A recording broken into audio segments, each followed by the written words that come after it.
The force binds all things across the galaxy, connecting every living being in an invisible web of energy and destiny.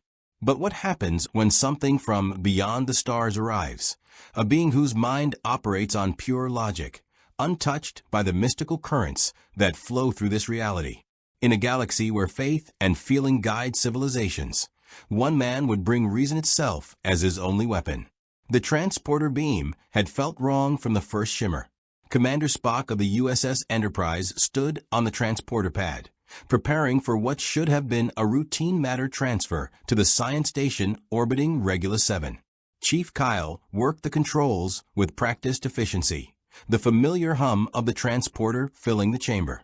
Then the subspace sensors screamed a warning, an anomaly unprecedented and expanding directly through their beam coordinates. Abort transport. Captain Kirk's voice cracked through the comm, but it was already too late. The transporter beam stretched impossibly thin, catching Spock mid-materialization.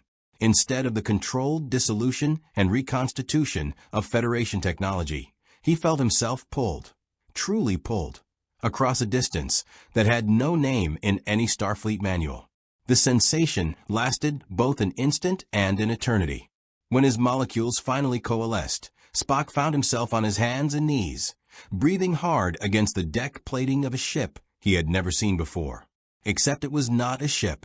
The floor beneath his palms was rough durasteel, pitted and scarred. The air tasted of recycled atmosphere and poorly maintained life support systems. Emergency lighting cast red shadows across a cargo hold that smelled of Tabana gas and desperation. His tricorder, still attached to his belt, emitted a distressed beep, its sensors overwhelmed by readings that made no scientific sense.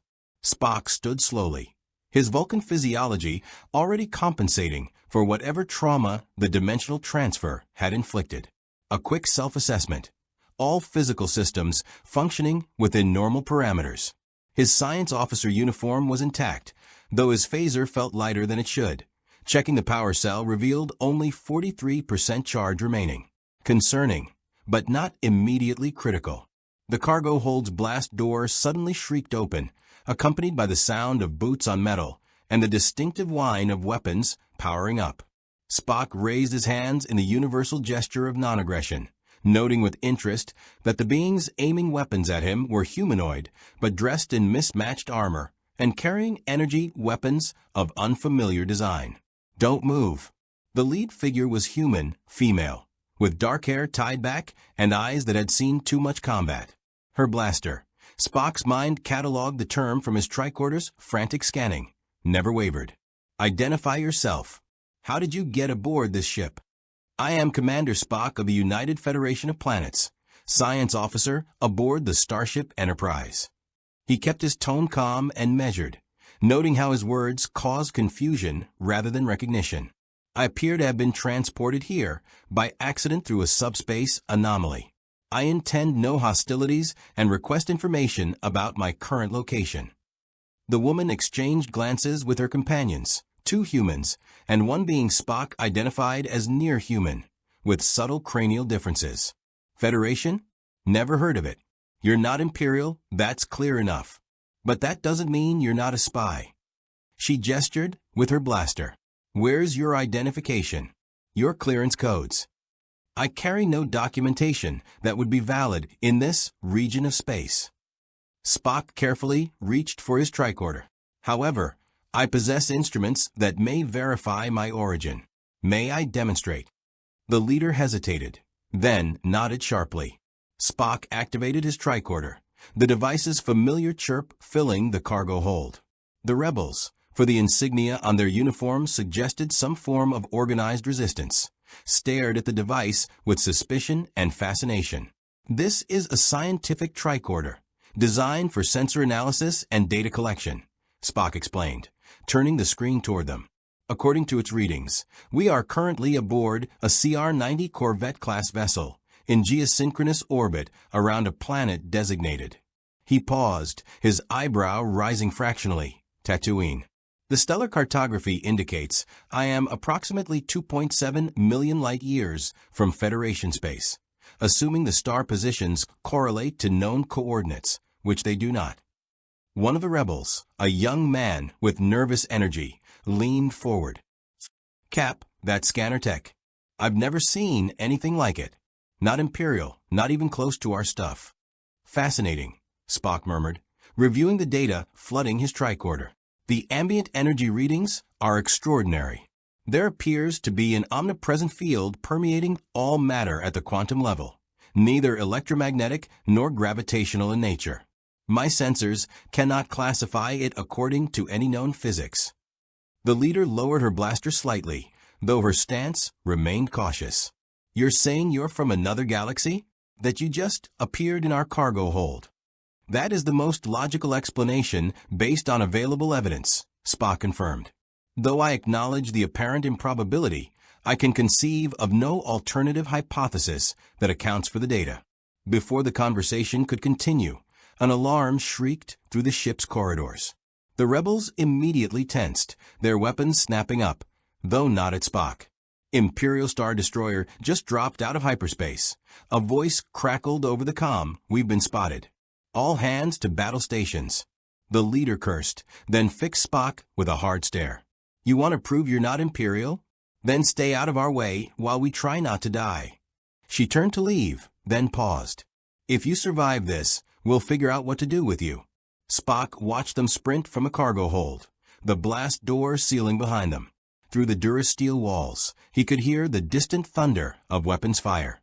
His tricorder detected massive energy signatures, far more powerful than anything Federation technology could produce at this scale. The readings suggested weapons capable of devastating entire planetary surfaces. He stood alone in the cargo hold of a ship about to enter combat, stranded in a galaxy whose physical laws defied his understanding, among people fighting a war he did not comprehend. The logical course of action would be to secure his survival and gather additional data before making any commitments. Yet, as another explosion rocked the Corvette, Spock found himself moving toward the blast door.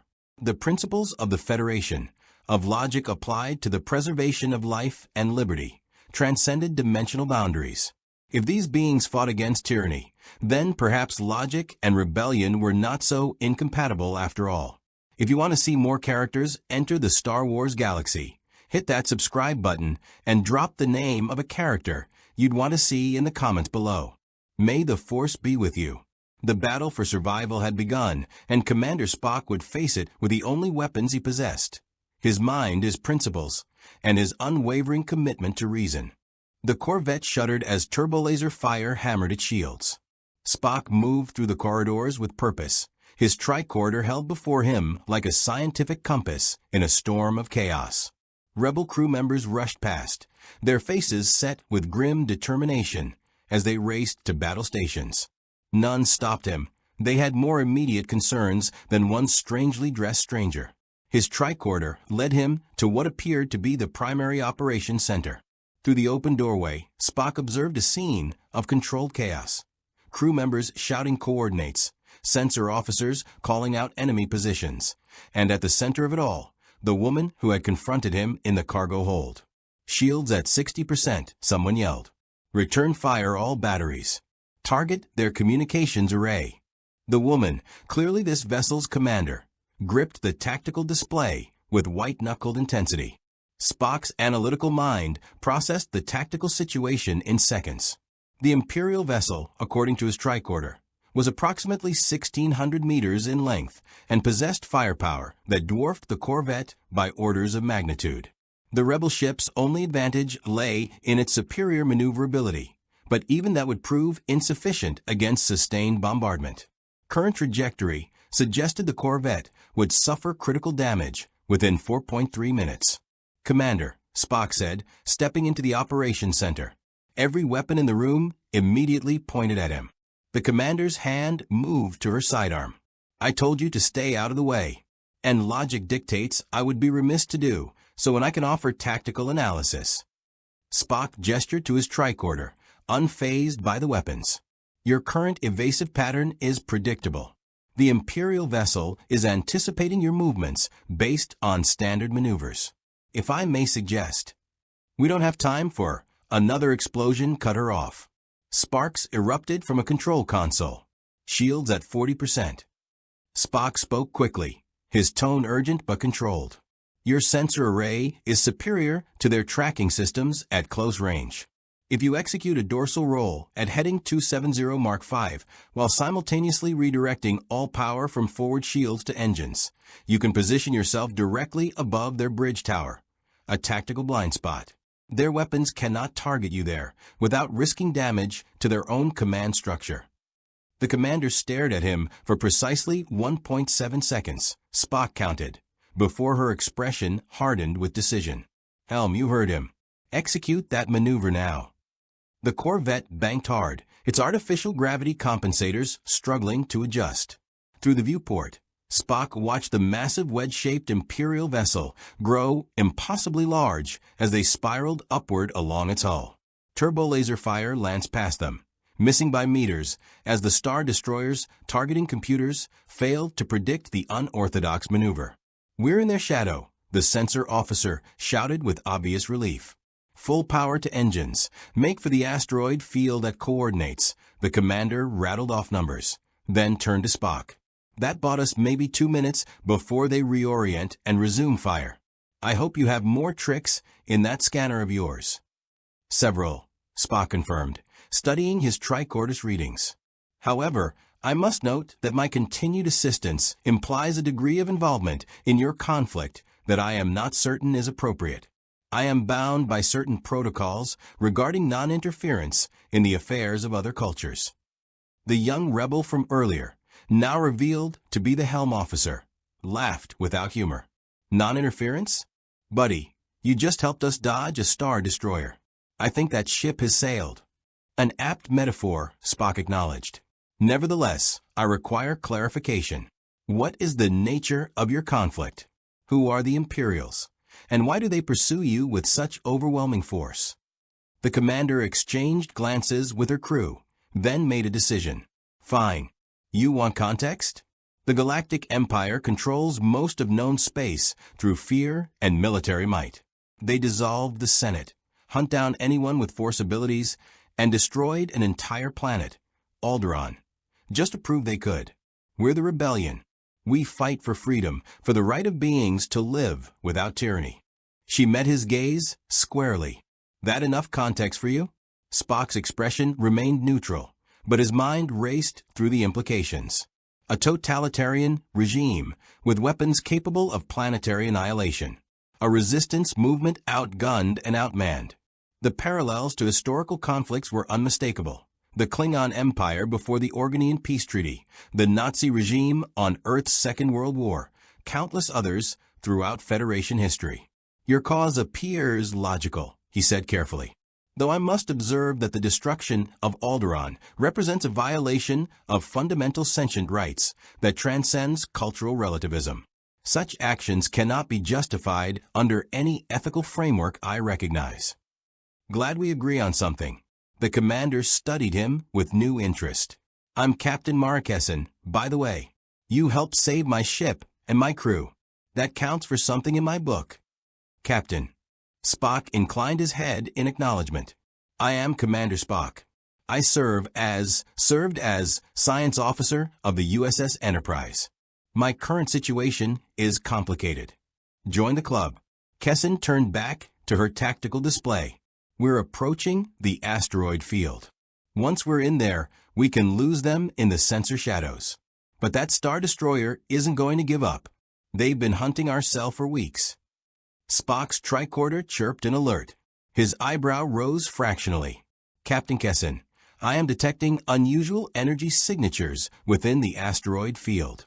There appear to be several vessels concealed among the larger asteroids. Their power signatures suggest they are lying dormant, possibly waiting in ambush." Kessin's face went pale. "Pull up. Full reverse." But it was too late. As the Corvette entered the asteroid field, space lit up with emerald fire. TIE fighters, Spock's mind cataloged them from his sensor readings, screamed from their hiding places, their solar panels glinting like the wings of predatory insects. They had been herded into a trap. It was a setup, someone shouted unnecessarily. "Evasive maneuvers. Return fire." Kessin's commands came rapid fire, But Spock could see the tactical reality. They were surrounded, outgunned, and the Star Destroyer was moving to block their escape route. His phaser held 43% charge. His tricorder could scan, but not defend. He possessed no weapons that could meaningfully contribute to this battle. And yet, as he watched the rebel crew fight desperately against impossible odds, Spock felt something that his Vulcan training had taught him to suppress, but never eliminate. The recognition of shared principles worth defending. "Captain Kessin," he said quietly, his mind already calculating possibilities. "I believe I can be of assistance, though not in a conventional military capacity. My expertise lies in scientific analysis and strategic problem-solving. If you will permit me access to your sensor array, I may be able to identify weaknesses in the Imperial formation." Kessin looked at him, truly looked at him, seeing past the strange uniform and alien technology to the offer of alliance beneath. "Sensors, give him access. Spock, welcome to the rebellion. Try to keep us alive." Spock moved to the sensor station, his fingers dancing across controls that were simultaneously familiar and foreign. The interface operated on different principles than Federation technology, but the underlying logic remained constant. As TIE fighters swarmed closer and the Star Destroyer's massive bulk filled the viewport, Spock did what he had always done best. He applied pure reason to an unreasonable situation. And in doing so, he took his first irreversible step into a galaxy that would never be the same. The sensor station's holographic display painted a grim tactical picture in 3 dimensions. 12 TIE fighters formed an encirclement pattern, while the Star Destroyer maneuvered to block any hyperspace escape vectors. Standard Imperial doctrine, Spock noted, efficient, overwhelming, and designed to leave no possibility for retreat. "Shields at 28%, the tactical officer reported, his voice tight with stress. Spock's fingers moved across the unfamiliar controls with increasing confidence, his analytical mind reverse engineering the interface through observation and logic. The sensor systems operated on principles similar to Federation technology, though the resolution was remarkably crude by Starfleet standards. Still, crude did not mean ineffective.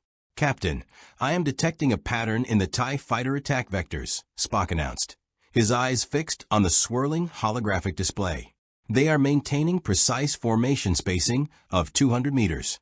This suggests coordination through a central command ship, likely that modified TIE fighter with enhanced communication arrays at coordinates 047 Mark 32. Kessin leaned over the display, her tactical mind immediately grasping the implication. "If we take out their squadron leader, they'll lose coordination." "Correct. However, the commander's vessel is protected by the formation itself. A direct assault would be inadvisable." Spock's eyebrow rose slightly. "I propose an alternative. If we release one of your cargo containers on a predetermined trajectory, the TIEs will be forced to break formation to avoid collision. This will create a gap of approximately 4.7 seconds, sufficient time to target the command ship." "That's insane," the tactical officer muttered.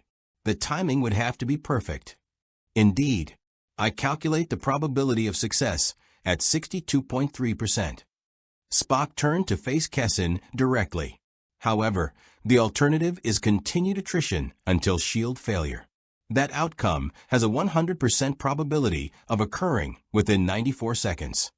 Kessin's jaw set. "I'll take 62%. Cargo bay, prepare to jettison Container 7 on my mark. Gunnery, stand by for targeting solution." She looked at Spock. "You'd better be right about this." "I am rarely wrong, Captain, though I acknowledge the possibility exists."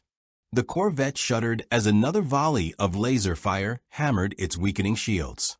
Spock's hands moved across the sensors, calculating trajectories with Vulcan precision.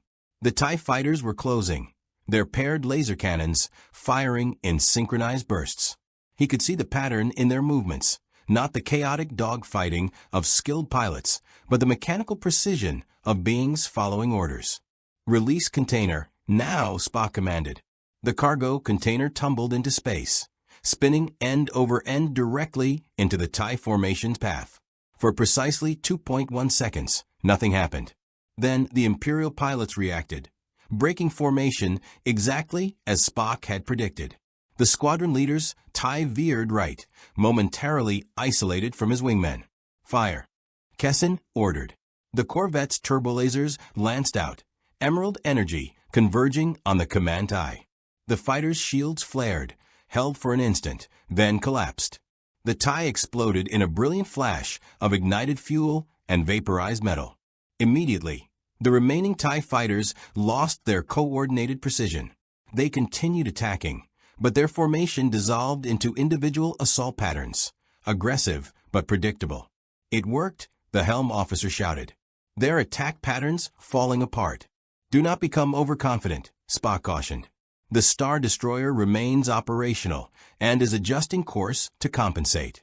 We have gained time, not victory. As if to punctuate his warning, the viewport filled with the massive shape of the Imperial vessel. Its turbolaser batteries swiveled toward them, and Spock's tricorder detected massive energy buildups across multiple weapon systems. But something else caught his attention, an anomaly in the sensor readings that made no scientific sense. There was a presence aboard the Star Destroyer, a consciousness that registered on his instruments as neither biological nor technological, but something in between. The readings resembled the omnipresent energy field he had detected earlier, but concentrated, focused, and moving with purpose. Captain, I am detecting an unusual life sign aboard the Star Destroyer, Spock reported. The signature is unlike anything in my database.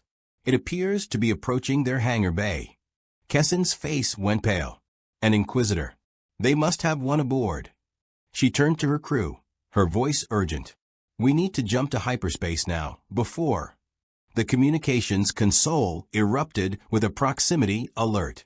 A small Imperial shuttle launched from the Star Destroyer's hangar bay, moving with speed that defied its apparent mass. It was heading directly for them. They're trying to board us, Kessin said grimly. They want prisoners. Intelligence about our base locations, our supply routes, everything. Spock studied the approaching shuttle with analytical interest. This Inquisitor, you fear them disproportionately to their apparent threat level. A single individual should not significantly alter the tactical balance. You don't understand, the young helm officer said, his voice trembling slightly. Inquisitors serve the Empire's dark side users. They can sense force sensitives, hunt down anyone with abilities. They're trained killers who can... He struggled for words, do things. Things you can't explain. I am a scientist, Spock replied calmly. I do not accept the premise that any phenomenon is beyond explanation. However, I acknowledge that my lack of familiarity with local conditions may have led me to underestimate the threat. His tricorder chirped urgently. The energy signature from the shuttle had intensified dramatically. Spock's Vulcan hearing picked up a sound that shouldn't have been audible through the vacuum of space, a low, resonant thrumming that seemed to bypass his ears entirely and speak directly to his consciousness. Then, without warning, Spock felt it. A presence touched the edges of his mind, not the gentle, controlled sensation of a Vulcan mind meld, but something forceful and invasive. It probed at his mental shields, seeking entrance, demanding submission. The sensation was not unlike his encounters with powerful telepaths, yet fundamentally different. This presence did not seek understanding but domination. Spock's mental disciplines, honed through decades of Vulcan training, immediately erected barriers. The presence recoiled, surprised by the resistance. Then it pushed harder, and Spock felt something he rarely experienced, concern. Commander Spock? Kessin's voice seemed distant. You okay? You look. I am experiencing a telepathic assault, Spock said, his voice strained but controlled. The individual aboard that shuttle is a telepath of considerable power. They have detected my mental activity and are attempting to breach my consciousness. The crew stared at him in shock. Kessin grabbed his shoulder. You're force sensitive? Why didn't you say something? I am uncertain what force sensitive entails, Captain, but I possess telepathic abilities inherent to my Vulcan heritage. It appears this has drawn unwanted attention. Spock's hands gripped the sensor console, his knuckles white with effort. The entity is persistent. The shuttle was closing rapidly. Through his mental shields, Spock could sense curiosity mixing with hunger in the attacking presence. The Inquisitor had found something unexpected, a mind that resisted the dark side's touch not through forced training, but through pure logic and discipline. Divert all power to engines, Kessin ordered. We're making the jump to hyperspace. Negative, Captain. Spock's voice was tight but certain. The Star Destroyer has positioned itself to block all viable escape vectors. If we attempt to jump, our hyperspace trajectory will intersect with their mass shadow. The result would be catastrophic. Then what do we do? Kessin demanded. If that Inquisitor boards us, then I shall be required to engage them directly. Spock straightened, his mental shields holding firm against the continued assault. I am trained in several forms of non-lethal combat, and it appears my telepathic abilities make me fascinating to this individual. Perhaps I can serve as a distraction while you find an alternative escape route. Kessin stared at him. You just got here. You don't owe us anything. Certainly not facing down an Inquisitor. On the contrary, Captain. Spock met her gaze with perfect Vulcan calm, even as his mind fought a battle invisible to all but himself. You fight against tyranny and the destruction of sentient life. That is a principle that transcends dimensional boundaries. Logic dictates that such principles must be defended, regardless of personal cost. The shuttle latched onto their hull with a metallic clang that reverberated through the entire ship. The Inquisitor had arrived. The airlock breach alarm screamed through the Corvette's corridors. Spock stood in the main hallway leading to the compromise section, his tricorder in one hand and his phaser in the other. Behind him, Captain Kessin had positioned 4 rebel soldiers with blaster rifles, their weapons trained on the sealed blast door that separated them from the Inquisitor.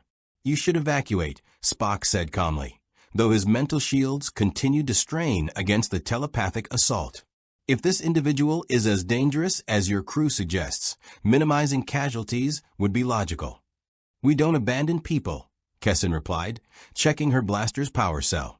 Especially not people who just saved our lives twice. The blast door began to glow red at its center, not from cutting equipment, but from heat that appeared to generate spontaneously. Spock's tricorder detected massive energy fluctuations focused on a single point. The metal liquefied, dripping like molten tears, until a circular hole opened wide enough for a humanoid figure to step through. The Inquisitor was tall and imposing, clad in black armor that seemed to absorb light rather than reflect it. A cylindrical device hung at his belt, and his eyes, yellow and predatory, fixed immediately on Spock.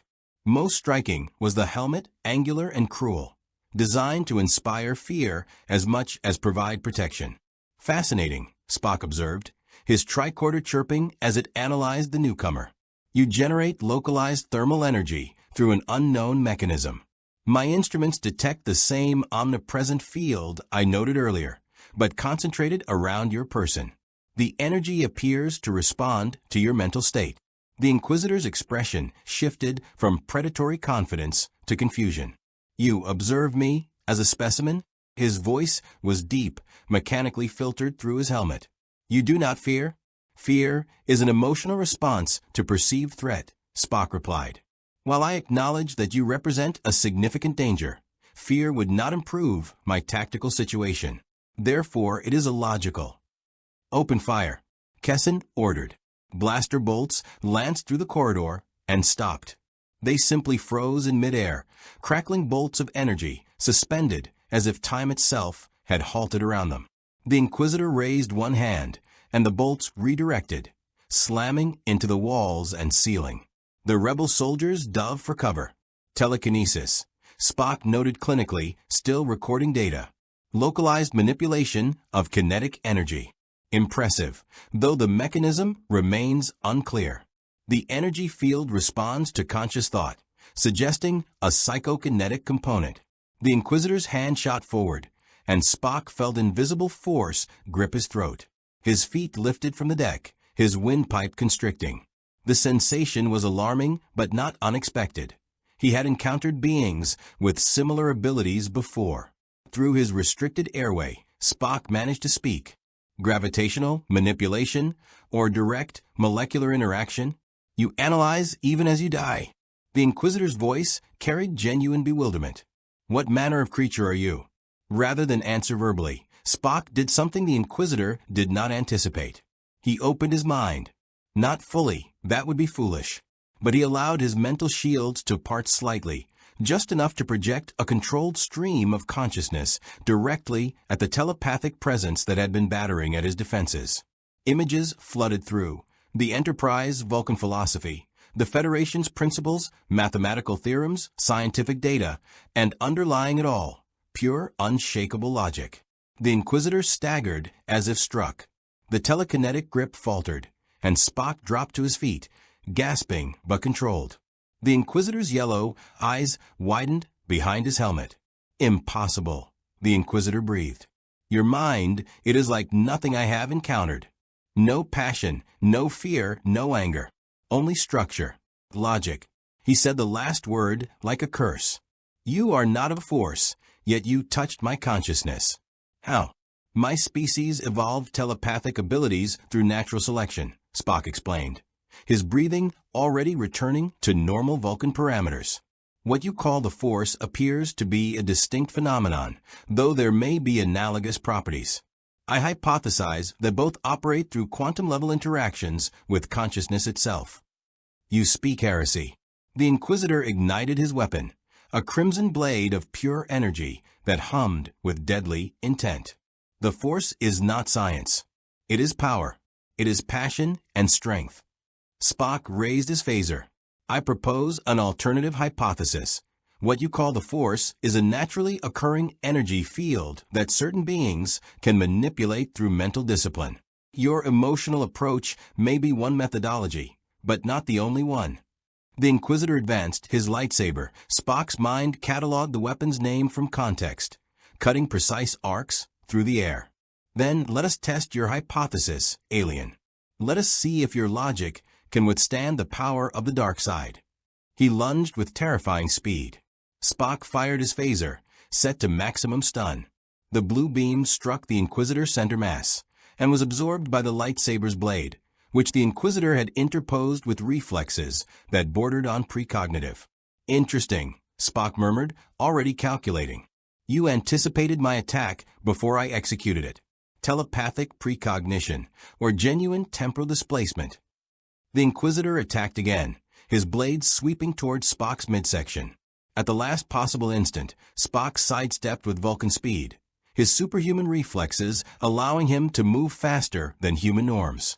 The lightsaber missed by centimeters, its heat singing the fabric of his uniform.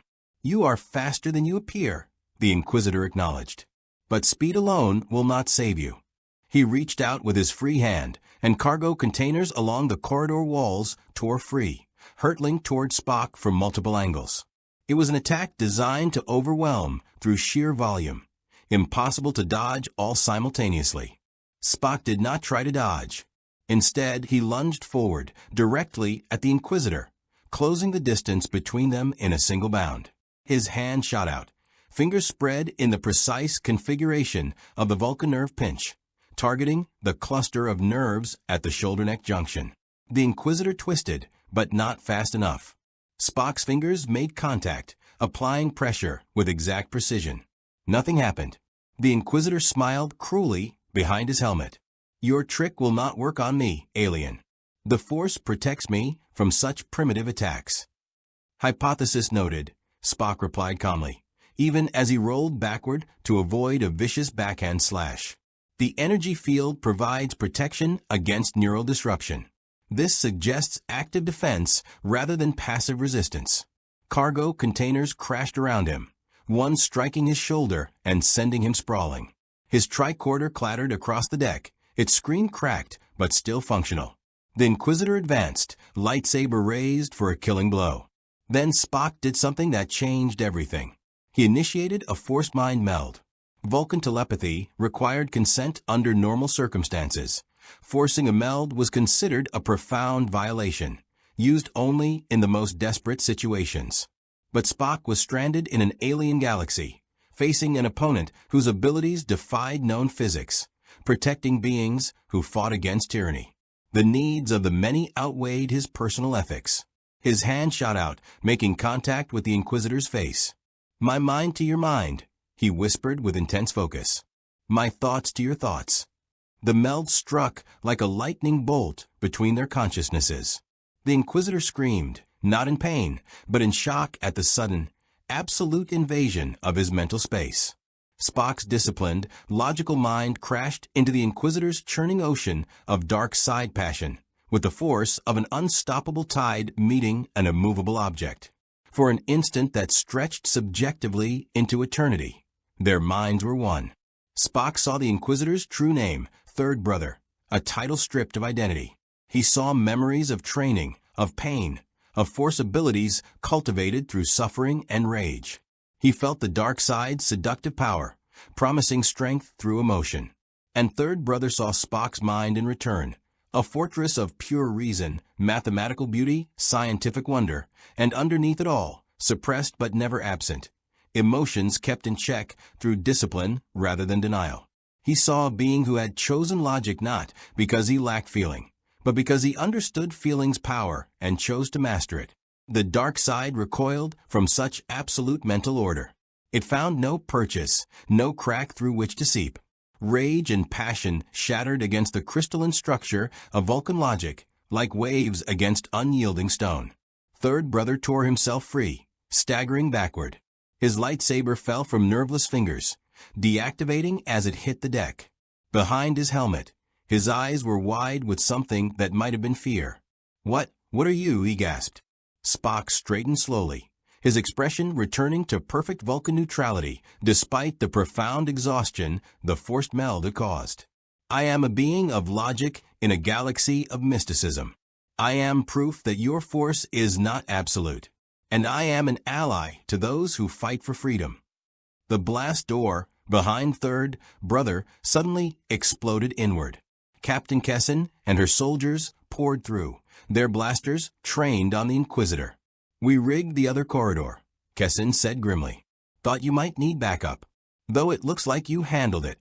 Third Brother looked from Spock to the armed rebels, then back to Spock.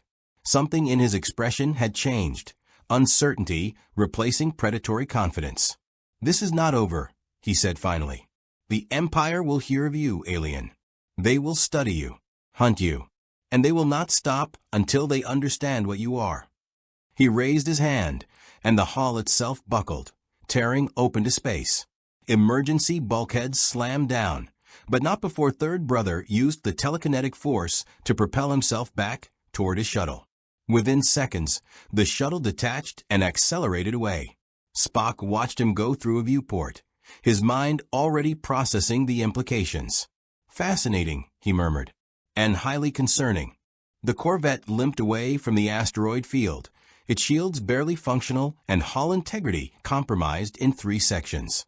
The Star Destroyer had broken off pursuit. Apparently retrieving an Inquisitor took priority over destroying a single rebel ship.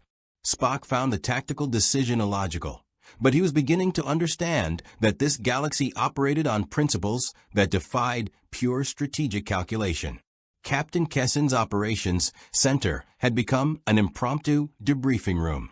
Spock sat at the central holographic table, his damaged tricorder connected to the ship's computer systems through a series of improvised adapters. Around him, Kessin and her senior officers watched with expressions ranging from awe to suspicion. "Let me make sure I understand this correctly," Kessin said slowly, arms crossed. "You touched that Inquisitor's face, and what? Read his mind." "In essence, yes. Though the process is more complex than simple reading." Spock called up a series of neural scan data on his tricorder's crack screen. Vulcans possess the ability to form telepathic connections through physical contact, a process we call a mind meld. It allows direct sharing of thoughts, memories, and consciousness. What I performed was a forced variant, initiated without consent.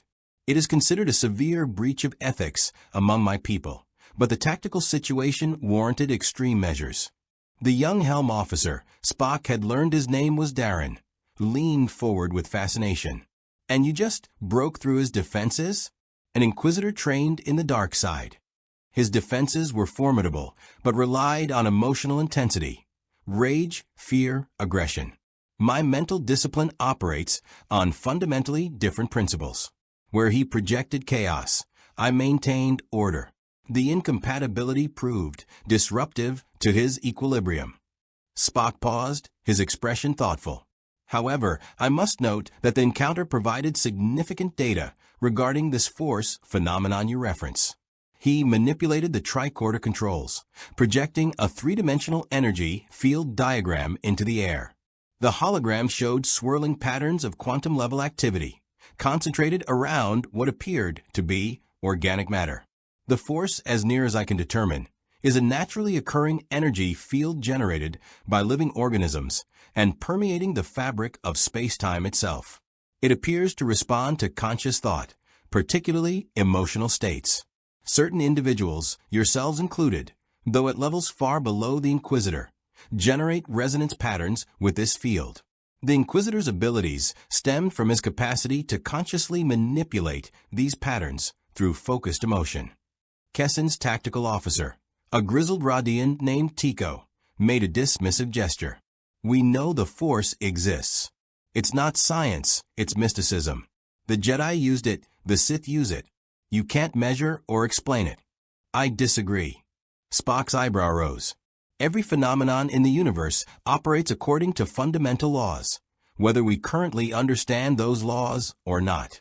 The Force is no exception. My tricorder detected quantum entanglement patterns, linking the Inquisitor's neural activity to the surrounding environment. The mechanism is complex, but not supernatural. You're saying the Force is just physics? Darren asked, skepticism and hope warring in his voice. I am saying that what you call mysticism is simply science not yet fully understood. The emotional component appears crucial. Strong feelings generate stronger resonance patterns. However, my encounter suggests that emotional intensity is merely one pathway to force manipulation, not the only one. Spock met Kessin's eyes. I manipulated the field through pure mental discipline during our telepathic contact. Briefly, perhaps imperceptibly, but measurably. The operations center fell silent. Finally, Kessin spoke, her voice careful. Spock, do you understand what you're saying? If you can use the Force without emotion, without traditional training, the implications are staggering. I am aware, Captain.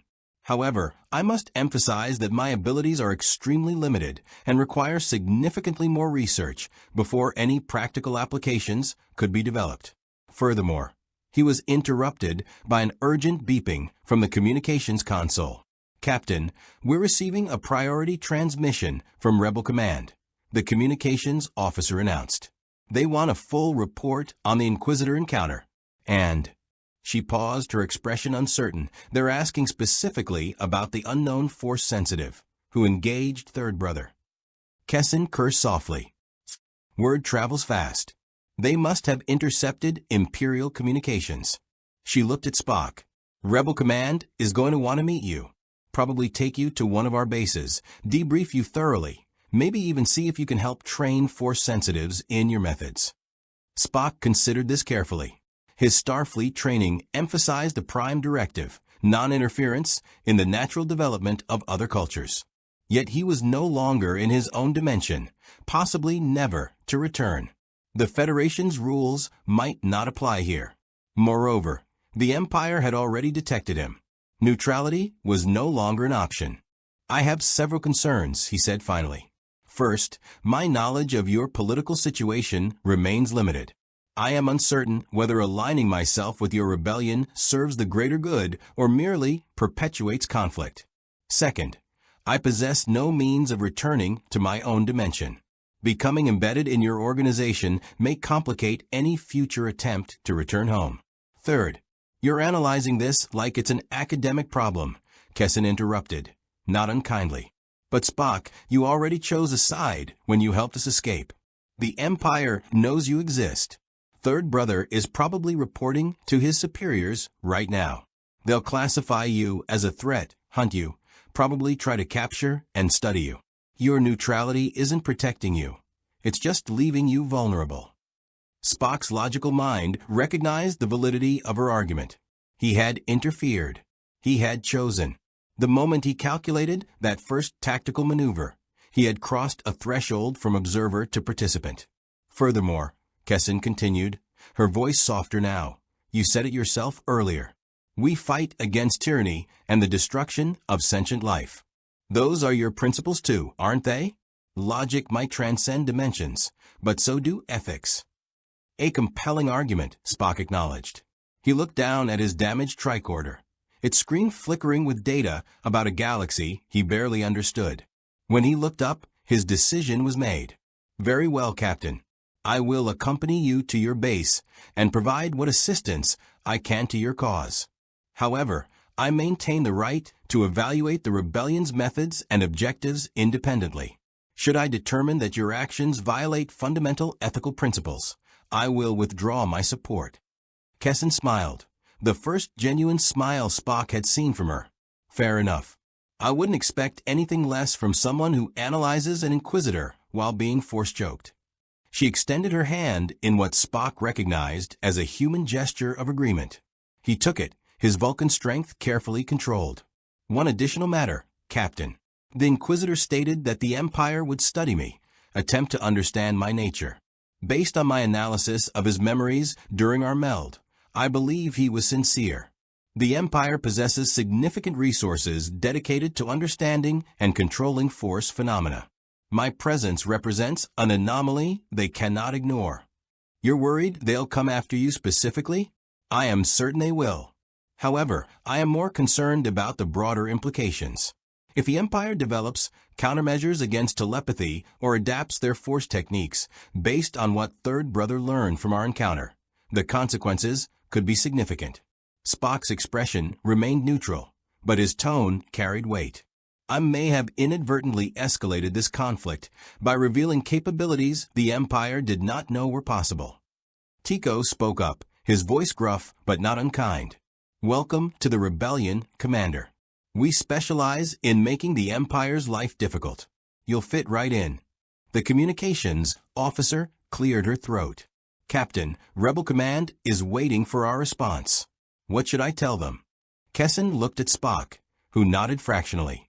Tell them we're setting course for Haven Base. And inform them that we're bringing someone very interesting. Someone who just survived a mind battle with an Inquisitor and lived to tell about it. As the crew began preparations for the hyperspace jump, Spock returned his attention to his tricorder. The device had been invaluable, but its power cell was draining rapidly.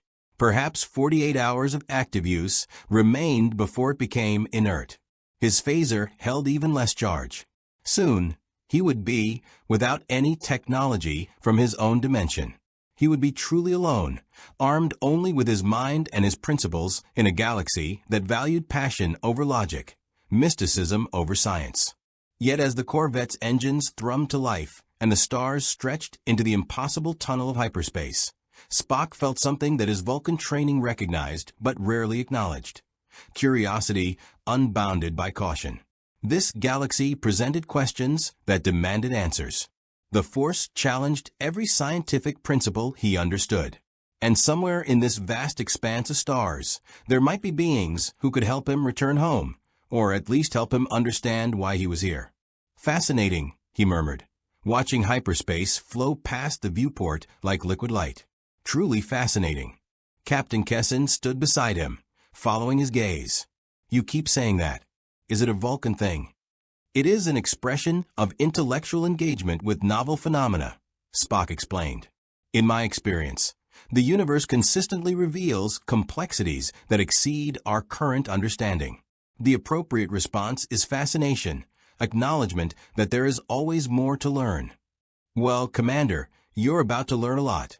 The rebellion is full of things that'll fascinate you. She paused. Just try not to get too analytical when people are shooting at us. I shall endeavor to balance scientific observation with tactical awareness, Captain. As the Corvette raced through hyperspace toward an uncertain future, Spock reflected on the illogical nature of his situation.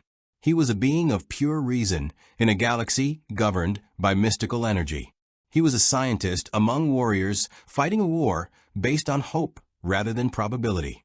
He was utterly alone, yet surrounded by allies. Logic suggested he should be concerned. Instead, he found himself anticipating what lay ahead with something remarkably close to eagerness. Perhaps this galaxy was already changing him. Or perhaps he considered logic and passion were not as incompatible as either the Vulcans or the Sith believed. The answer, like everything else in this strange new reality, would require further investigation. Haven Base existed in a location that logic dictated should not support life. A massive asteroid hollowed out and transformed into a self-sustaining habitat deep within an uncharted nebula.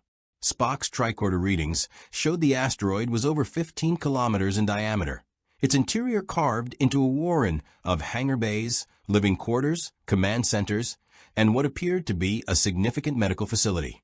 Impressive engineering, Spock observed as Captain Kessin's corvette descended through the magnetic containment field that served as the hangar's atmospheric barrier.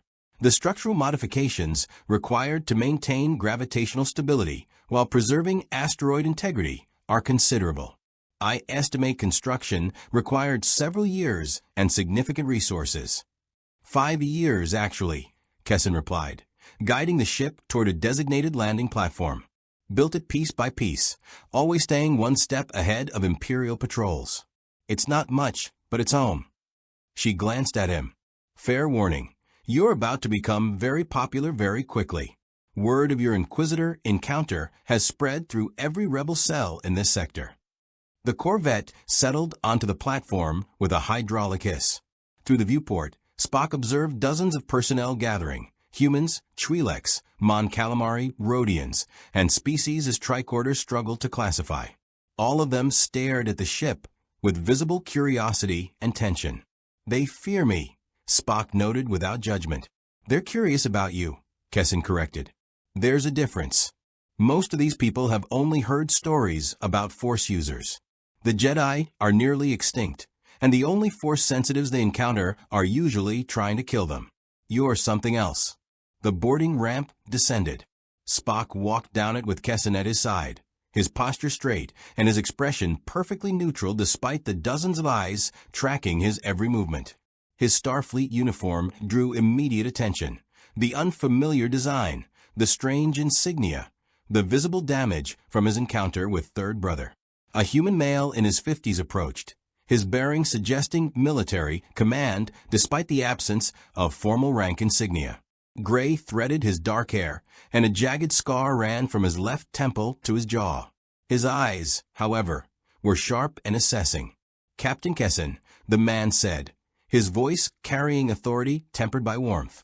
Glad to see you made it back, though I hear it was a close call. Too close, General Oren. We'd be vapor if not for our guest. Kessin gestured to Spock. General, this is Commander Spock. He's from, well, it's complicated. Another dimension, according to preliminary reports, Oren said, studying Spock with undisguised interest. Forgive my bluntness, Commander, but that sounds like either a miracle or a very elaborate cover story. I can provide evidence supporting my claim, General, Spock replied evenly. My technology operates on principles not found in your galaxy, and I possess detailed knowledge of scientific theories that appear absent from your technological database. However, I acknowledge that extraordinary claims require extraordinary evidence. I am prepared to submit to whatever verification procedures you deem necessary. Oren's eyebrow rose, a gesture that reminded Spock, ironically, of his own habitual expression. You're remarkably cooperative for someone who just helped destroy an Imperial shuttle and engaged an Inquisitor in, what did the report say? Mental combat? Cooperation serves logical self-interest, General. I require allies if I am to survive in this galaxy, and your rebellion opposes tyranny, a cause I find ethically sound. Furthermore, isolating myself would be tactically inadvisable given that the Empire now considers me a target of interest. Spock paused. I also possess information about Imperial capabilities that may prove valuable to your cause. I'm sure you do. Orange gestured toward the base's interior. Walk with me, Commander. We have much to discuss. They moved through corridors carved from solid rock, reinforced with durasteel supports and lined with power conduits that hummed with energy. Personnel stepped aside as they passed, their whispers following like a wake behind a ship. Spock's enhanced hearing caught fragments of conversation. Heard he forced a mind meld. Inquisitor couldn't touch him. Some kind of Jedi. Definitely not a Jedi. General Oren led them to a command center that overlooked the entire base through transparent steel viewports. Holographic displays showed star charts, patrol routes, and what Spock recognized as tactical deployment maps. A dozen officers worked at various stations, coordinating operations across multiple systems. This is Haven's nerve center, Oren explained. From here, we coordinate rebel operations across 3 sectors. Supply runs, intelligence gathering, sabotage missions, evacuations. He turned to face Spock directly. We're not soldiers playing at war, Commander. We're the last line of defense against an empire that will exterminate billions if it means maintaining control. Every decision we make, every risk we take, carries life or death consequences. I understand, General. I served aboard a vessel where similar weight accompanied every choice. The responsibility does not diminish with familiarity. It merely becomes more carefully calculated. Good. Oren pulled up a holographic image, a recording from what appeared to be an Imperial security feed. It showed Spock's encounter with Third Brother, captured from a different angle than Spock remembered. This footage reached us 2 hours ago through an intelligence asset. The Empire is already analyzing it. By tomorrow, every Inquisitor in the galaxy will know your face. Spock watched himself on the hologram, his hand making contact with Third Brother's face, the moment of the forced mind meld frozen in crystalline clarity. I anticipated this outcome. The Inquisitor survived our encounter, and beings of his nature would naturally report unusual phenomena to their superiors. What exactly did you do to him? Oren asked. Our few remaining Force sensitives have analyzed this recording a dozen times. They say what you did shouldn't be possible, that you broke through dark side defenses with pure telepathy, no Force technique involved. I established a telepathic bridge between our minds, Spock explained. The process revealed his memories, his training, his connection to what he called the dark side. It also exposed him to my consciousness, a mind structured around logic rather than emotion. The incompatibility proved disruptive. A new voice spoke from behind them, elderly and measured. Disruptive is one word for it. Heretical might be another. Spock turned to find an old human male leaning on a gnarled walking stick, his robe simple but well-maintained. The man's eyes were clouded with age, yet something in his bearing suggested depths that transcended physical frailty. Most significantly, Spock's tricorder detected the same Force resonance pattern he had observed in Third Brother, less intense but more harmonious, lacking the discordant frequencies associated with the Inquisitor. Commander Spock, this is Master Tal, Oren introduced. One of the few Jedi to survive Order 66. He's been teaching Force-sensitive rebels what he can, keeping the traditions alive. Spock inclined his head, respectfully. Master Tal, I am honored to meet a practitioner of your discipline. I have many questions about Force manipulation methodologies. Tal's weathered face creased with what might have been amusement. Questions? Yes, I imagine you do. Though I suspect my answers will disappoint you. You seek scientific explanations for phenomena that transcend science. With respect, Master Tal, I disagree. All phenomena operate according to fundamental laws. The Force is no exception, regardless of how it has been traditionally interpreted. Ah, a skeptic. Tal moved closer, his milky eyes somehow seeing more than they should. Tell me, Commander, when you touched the Inquisitor's mind, what did you feel? Spock considered the question carefully. I experienced his memories, his emotional patterns, his connection to the energy field you call the Force. I sensed rage, pain, and a hunger for power. I also detected underlying structures, quantum-level interactions between his neural activity and the surrounding environment. But what did you feel? Tal insisted gently. I do not. Spock paused, something in the old Jedi's expression making him reconsider his automatic response. In truth, during the Force meld, He had felt something beyond data and analysis. The dark side's pull, seductive and terrible. The promise of power through passion. And his own emotional core, suppressed but never absent. Recoiling from that darkness not through logic, but through instinctive rejection. I felt, Spock said slowly, revulsion. Not logical assessment of the dark side's destructive nature, but genuine emotional rejection of its philosophy. It was unsettling. Tal smiled. There is hope for you yet, Commander. The Force is not conquered through logic alone. It requires acknowledging the emotions you work so hard to suppress. The Jedi way teaches balance, not denial. An interesting philosophical position, Spock replied. However, I am uncertain that embracing emotion serves any productive purpose. My people learned through bitter experience that unchecked emotion leads to violence and chaos. Yet you felt revulsion when faced with the dark side's corruption, Tal countered. That emotion saved you, Commander. Pure logic might have analyzed the dark side's power as efficient, as useful.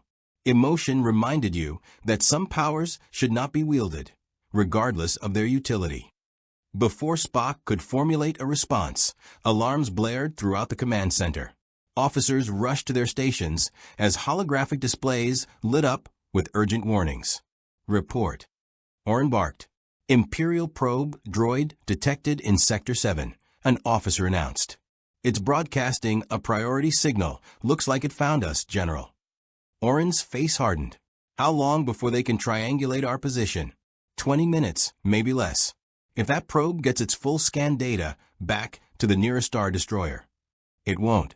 Orin turned to his tactical officer. Launch intercept fighters. Destroy that probe before it completes its transmission.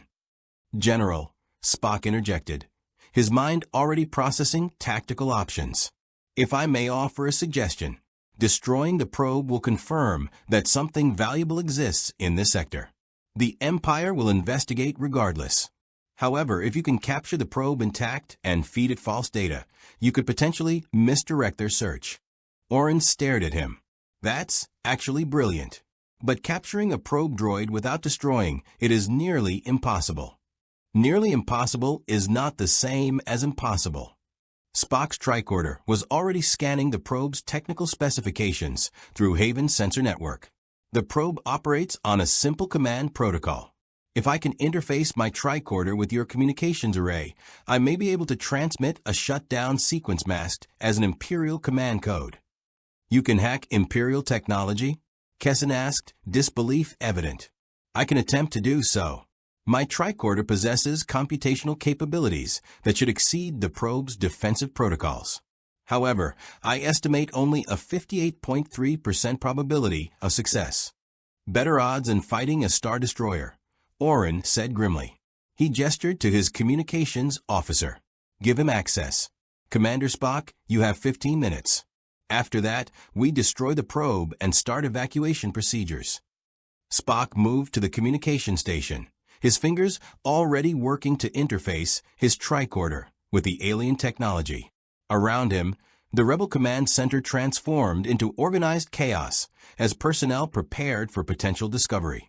Master Tal stood beside him, watching with those clouded eyes that saw too much. You adapt quickly, Commander. Most beings would panic in such circumstances. Panic is counterproductive, Spock replied, not looking up from his work.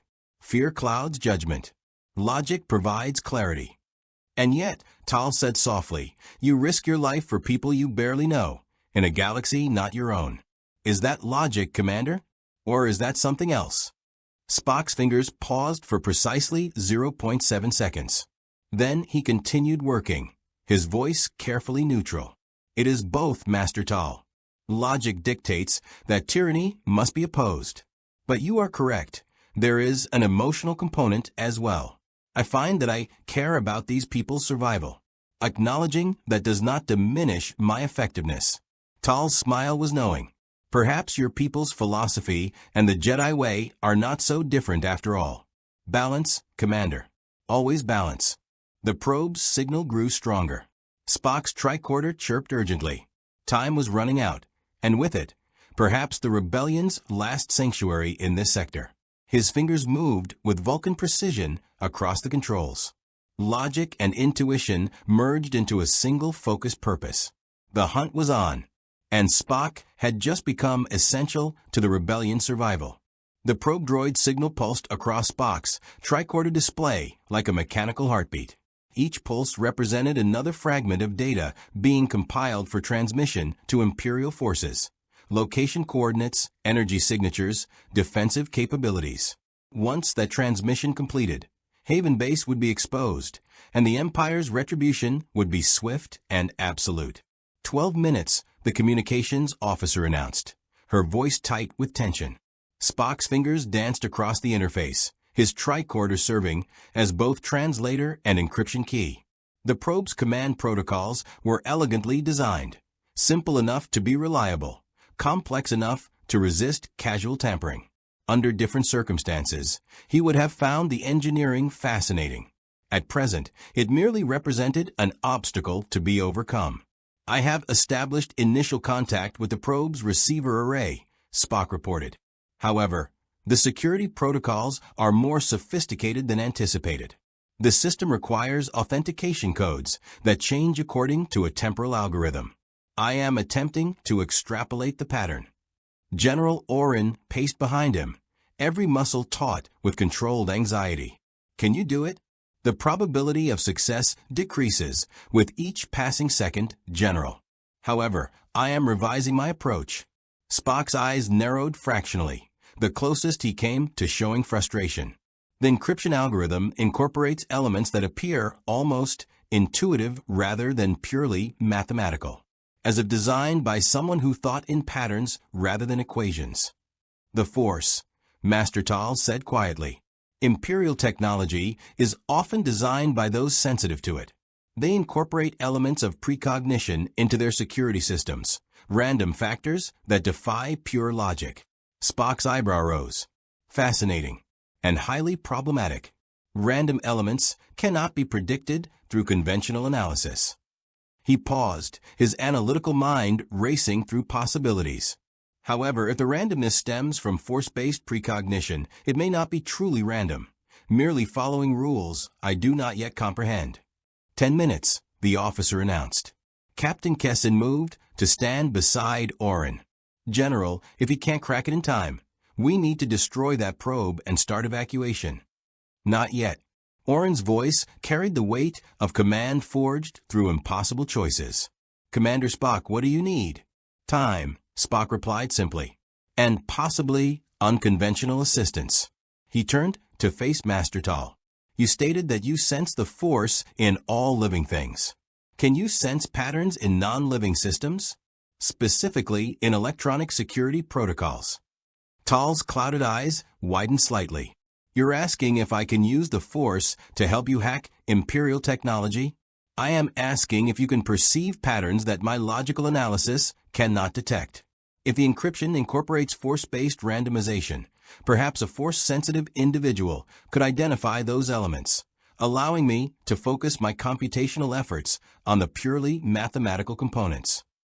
A strange silence filled the command center. General Oren stared at Spock as if seeing him for the first time. I've never heard of the Force being used that way." "The Jedi were peacekeepers and warriors, not technicians," Tal said slowly, but there was curiosity in his voice now. "Yet the Force flows through all things, technology included. Your proposal has merit, Commander, though I confess I've never attempted such an application." "Then this shall be an experiment for us both." Spock returned his attention to the tricorder. "I estimate 7 minutes remain before interception becomes necessary. Master Tal, if you would observe the probe's signal through whatever force perception you possess, I would appreciate your insights regarding any non-random patterns you detect." Tal moved closer, one weathered hand resting lightly on the console. He closed his eyes, his breathing slowing to deep, measured rhythms. Around him, the air seemed to shift subtly. Spock's tricorder detected minute fluctuations in the quantum field that permeated this galaxy. "I sense structure," Tal murmured. "Not chaos, but order masked as randomness. Like a river that appears turbulent, but flows according to ancient channels carved in stone." Can you identify the channels? Spock asked, his fingers already translating Tal's metaphorical language into analytical parameters. There. Tal pointed to a section of the encryption code displayed on Spock's tricorder. That sequence. It repeats, but not mathematically. It repeats the way a heartbeat repeats, similar but never identical.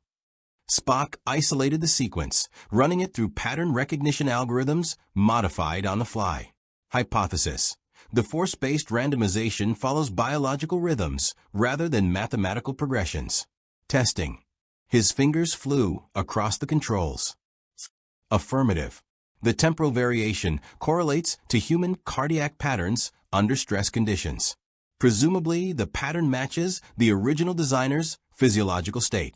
6 minutes, the officer warned. I am close, Spock replied, his tone calm despite the urgency. Master Tal, there is another segment here. He highlighted a different portion of code that defies my analysis. Can you perceive its structure? Tal's brow furrowed in concentration. That pattern, it spirals inward, like water circling a drain. It seeks resolution? No dissolution. It wants to collapse upon itself. A self-terminating sequence, Spock realized. Designed to corrupt the entire protocol if tampered with incorrectly. Ingenious. And easily circumvented now that I understand its function. His fingers entered a series of commands, bypassing the termination trigger and accessing core command protocols. Success. The probe signal on the holographic display suddenly stabilized, its frantic data compilation ceasing. Throughout the command center, officers held their breath. Status. Orin demanded. Spock studied his readings carefully. The probe has accepted my authentication codes and entered standby mode. It is no longer compiling surveillance data. However, it will resume operations if it does not receive regular confirmation signals.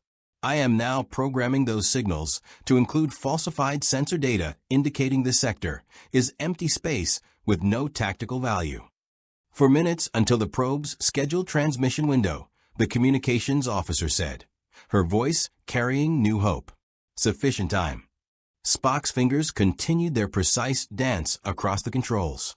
I'm also embedding a subroutine that will cause the probe to gradually drift off course, simulating a navigation malfunction. Within 72 hours, it will be outside effective scanning range of this base's actual location. Master Tal opened his eyes, swaying slightly. Captain Kessin caught his elbow, steadying him. The old Jedi looked exhausted but satisfied. Remarkable, Commander. We use the Force as a tool of analysis rather than action. I never imagined such an application. All abilities can be applied in multiple contexts, Master Tal. The limitation lies not in the ability itself, but in the imagination of the practitioner. Spock entered the final commands. Probe reprogramming complete. Transmission will proceed as scheduled, but will contain false data indicating this sector's unsuitability for Imperial operations. The holographic display showed the probe's signal transmitting as predicted. 2 minutes of tense silence followed. Then the probe completed its broadcast and obediently began drifting away from Haven Base, following Spock's program trajectory. General Orin exhaled slowly. Status. All Imperial signals departing the sector. They're leaving. They actually bought it. Cheers erupted throughout the command center. Officers embraced, relief washing over faces that had been carved with tension moments before. Captain Kessin grinned at Spock. You did it. You actually pulled it off. We did it, Spock corrected, glancing at Master Tal. The integration of logical analysis and force perception proved more effective than either approach alone. An interesting result worthy of further investigation. Tal chuckled, though he still leaned heavily on his walking stick. You turned survival into a research opportunity, Commander. That is very Jedi of you. We were scholars as much as warriors. Then perhaps our philosophies share common ground after all, Spock acknowledged. General Orin approached, his expression serious despite the celebration around them. Commander Spock, what you just did, you saved over 3,000 lives. This base represents years of work, countless resources, and the coordination hub for a dozen rebel cells. If we'd lost it, he extended his hand. Thank you. Spock accepted the handshake, careful to modulate his Vulcan strength. You are welcome, General. Though I must note that this victory is temporary. The Empire will eventually discover this location through other means. No security is permanent. Maybe not. But you bought us time, and in this war, time is more valuable than credits. Orin gestured to the star charts displayed around the command center. We have 3 major operations planned over the next 2 months. Intelligence gathering on Lothal, a supply run to rebels trapped on Gorse, and a potential sabotage mission against an Imperial weapons facility on Scarif. We're spread thin, and every mission is understaffed. Spock understood the implication immediately. You wish me to participate in these operations. I wish to offer you the choice, Orin corrected. You've proven yourself invaluable. Your tactical mind, your technology, your unique abilities, all of those could make the difference between success and failure on any of these missions. But I won't conscript you. The rebellion doesn't work that way. An ethical stance I appreciate, General. Spock considered the options carefully. His phaser held perhaps 24 hours of charge remaining. His tricorder, even with power conservation measures, would last little longer. Soon he would be, without any Federation technology, dependent entirely on his own abilities and whatever local resources he could acquire. More significantly, his presence had already altered this conflict's trajectory. The Empire knew of him.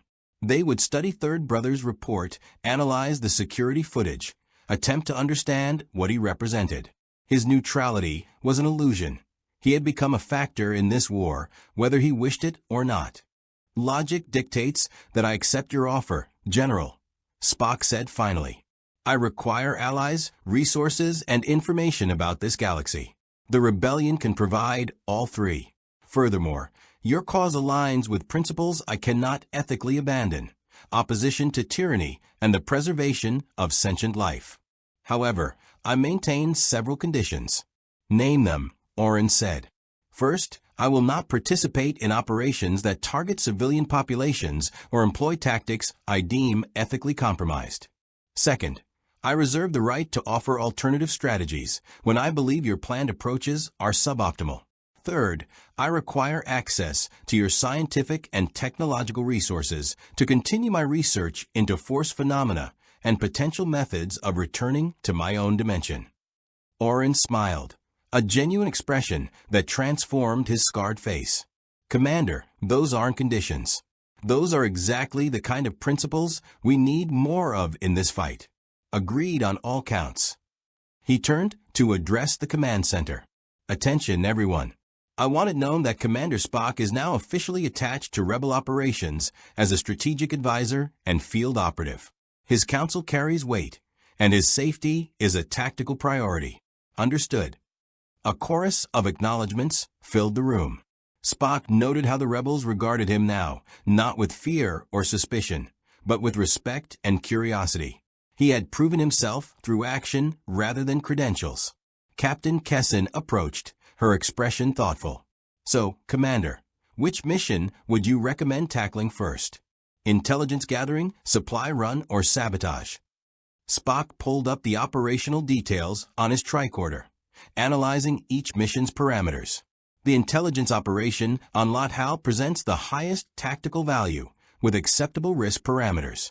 However, I require additional information about local conditions, Imperial presence, and available assets before formulating a comprehensive strategy. Then you're in luck, Orin said. We have an intelligence briefing scheduled in 2 hours.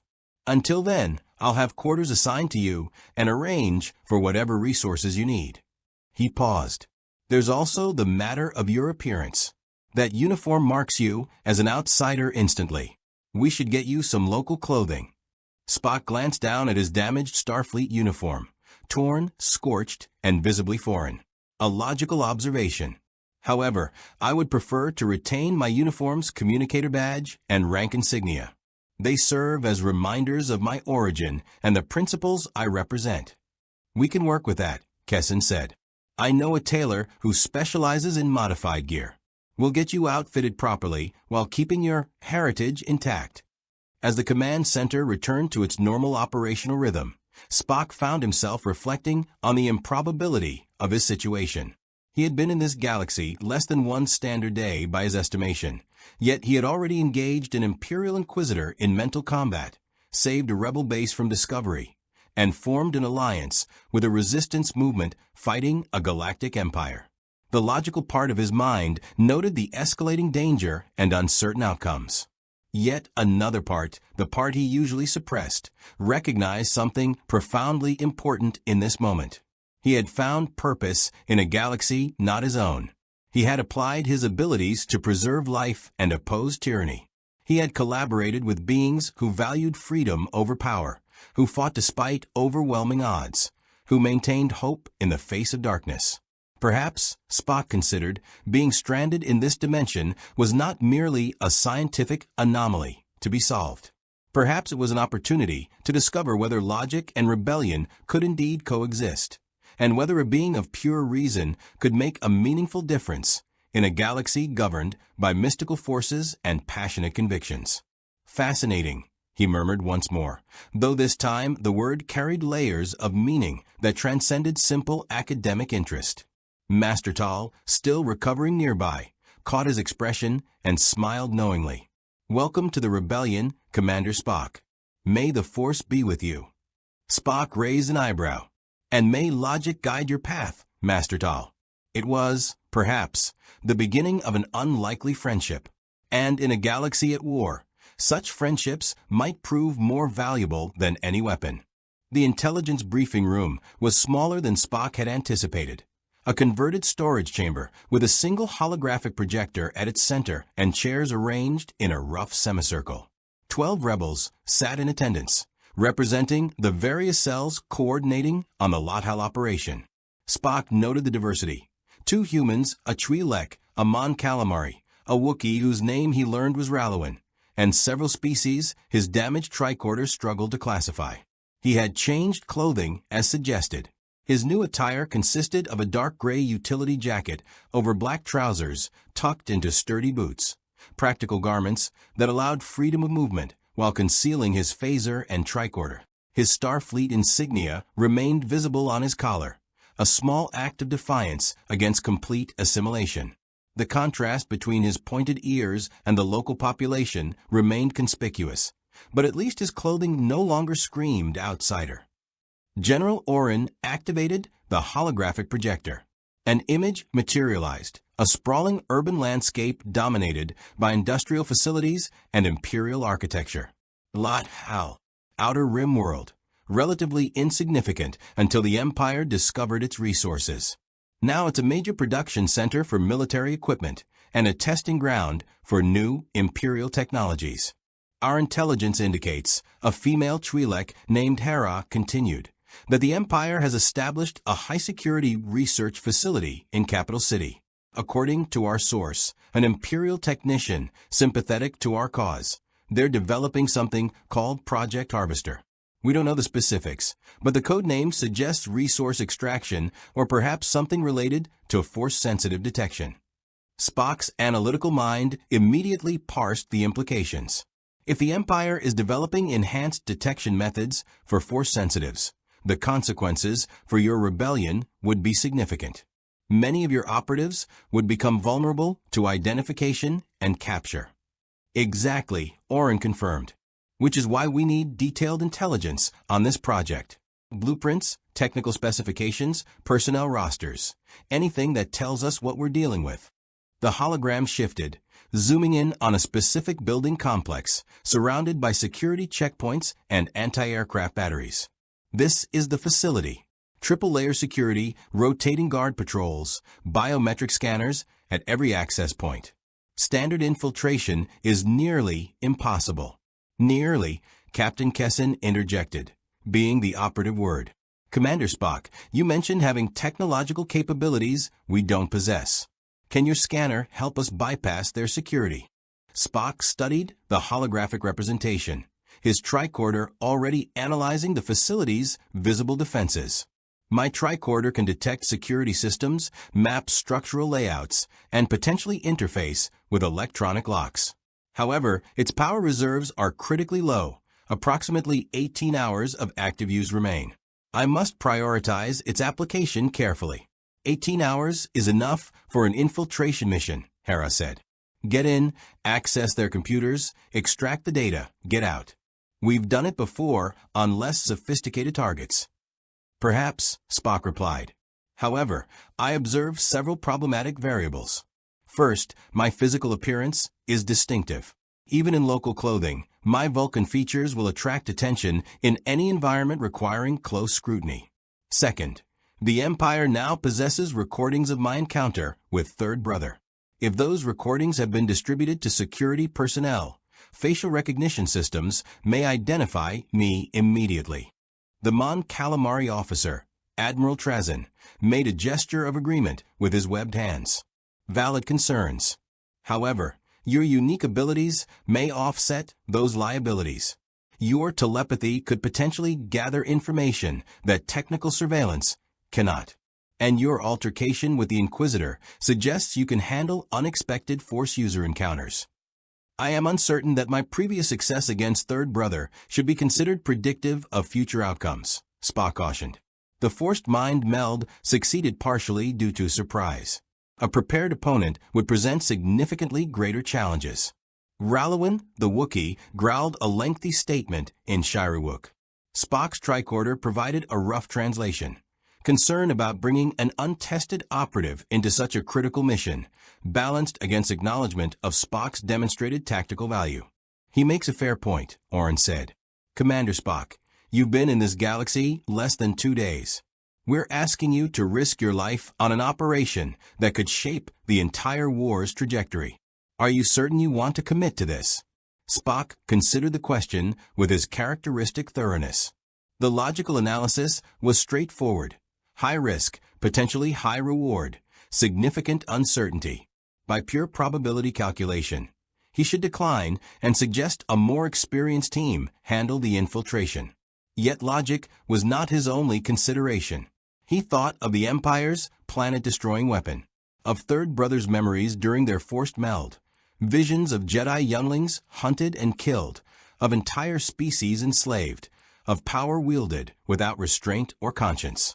He thought of Master Tal's words about balance, about acknowledging the emotions he suppressed, but never truly eliminated. I am certain, Spock said finally.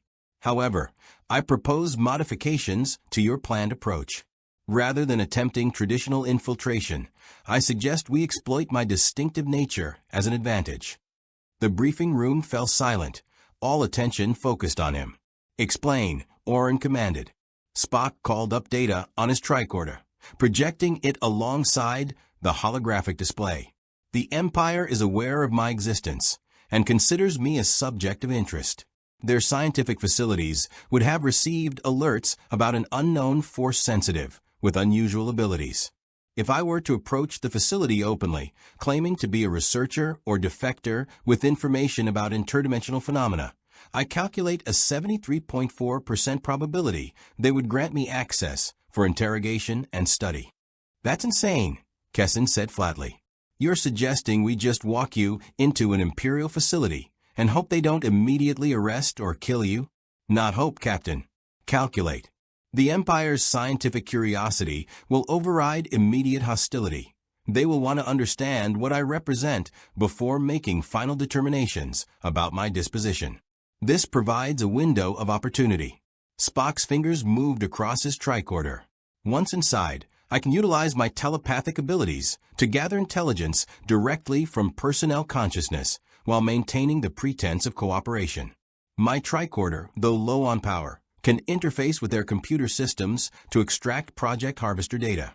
Hera leaned forward, her expression skeptical but intrigued. And when they inevitably realize you're deceiving them, that is where your team's role becomes critical. While I maintain their attention internally, you position extraction assets at strategic points around the facility. When I signal that data acquisition is complete, or when my cover is compromised, whichever occurs first, you create a diversion allowing me to escape during the confusion. Admiral Trazen's large eyes blinked thoughtfully. It's audacious. Perhaps too audacious. The variables are tremendous. All military operations involve tremendous variables, Admiral. The question is whether the potential intelligence value justifies the risk. Spock met Oren's gaze directly. General, if Project Harvester represents what your intelligence suggests, failure to obtain comprehensive data could result in catastrophic losses for the rebellion. Conventional infiltration presents minimal success probability against that level of security. My approach, while unconventional, offers measurably higher odds of achieving mission objectives. Oren studied him for a long moment. You're volunteering to walk into an Imperial trap, trusting beings you barely know to pull you out before it closes.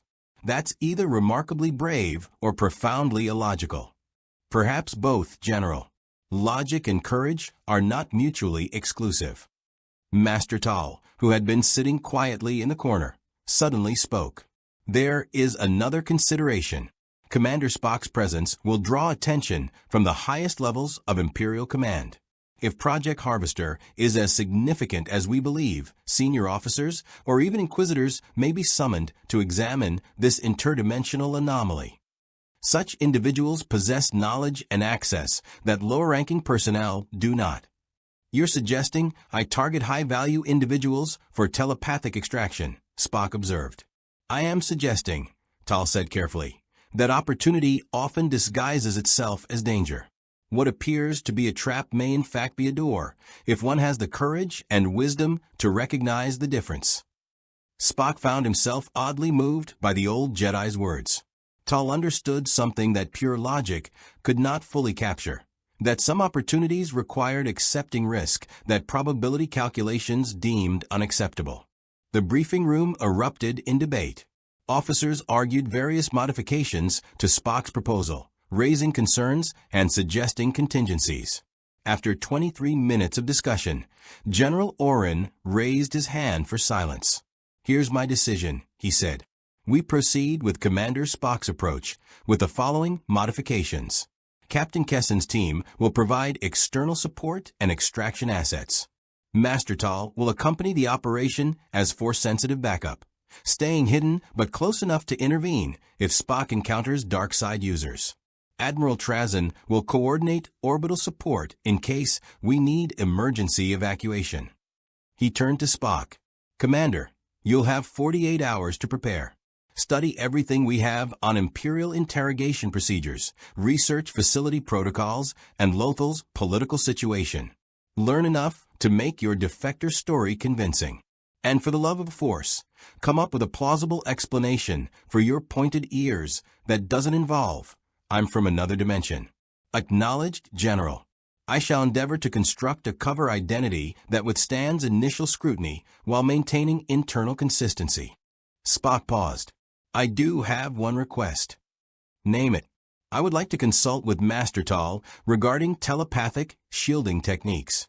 If the Empire subjects me to force-based interrogation, my Vulcan mental disciplines may prove insufficient against their specialized methods. Additional training could improve my operational survivability. Tal nodded slowly. A wise precaution, Commander. The dark side has techniques for breaking minds that your Vulcan training never anticipated. I can teach you Jedi mental defenses. They may integrate with your existing abilities in useful ways. Then we have our plan, Oren declared. Dismissed. Prepare your teams and brief your operatives. We launch for Lothal in 48 hours. As the briefing dispersed, Captain Kessen approached Spock. You know this plan is crazy, right? Even by rebellion standards, this is pushing the limits of acceptable risk. I am aware, Captain. However, I calculate that conventional caution will not win this war. The Empire possesses overwhelming material superiority. Your rebellion's only advantage lies in asymmetric tactics and willingness to accept risks that your opponent considers irrational. Kessen smiled despite herself. You're learning. Maybe too fast. She glanced at his tricorder. That thing really only has 18 hours left. Approximately. Once depleted, I will be operating without any technology from my home dimension. It is a concerning prospect. You'll adapt. You already are. She clapped him on the shoulder, a gesture Spock was beginning to recognize as an expression of camaraderie. Come on, let's get you briefed on Imperial protocol. If you're going to pretend to be a defector, you need to know how they think. As they walked through Haven Base's corridors, Spock reflected on how rapidly his situation had evolved. He had arrived in this galaxy seeking understanding and a way home. Instead, he found himself preparing to infiltrate an Imperial facility, relying on beings he had known for less than 48 hours, risking capture and possible death for intelligence about a project he barely understood. It was, by any logical measure, inadvisable. Yet, as he passed rebel personnel who nodded to him with respect, as he felt the weight of purpose settling onto his shoulders, as he contemplated the challenge ahead with something remarkably close to anticipation, Spock realized that logic had its limits. Some choices transcended probability calculations. Some causes deserved commitment despite unfavorable odds. Some principles required defense, regardless of personal cost. The Vulcan philosophy taught that the needs of the many outweighed the needs of the few. This galaxy's rebellion embodied that principle, fighting for billions against an empire that valued only power and control. Perhaps, Spock considered, he had not been transported to this dimension by accident. Perhaps the universe, or the Force, or whatever fundamental mechanism governed reality, had placed him here for a reason. It was an illogical thought, unscientific, based on nothing but intuition and the kind of mystical thinking his Vulcan training had taught him to dismiss. Yet, as Master Tal had observed, some truths transcended pure logic.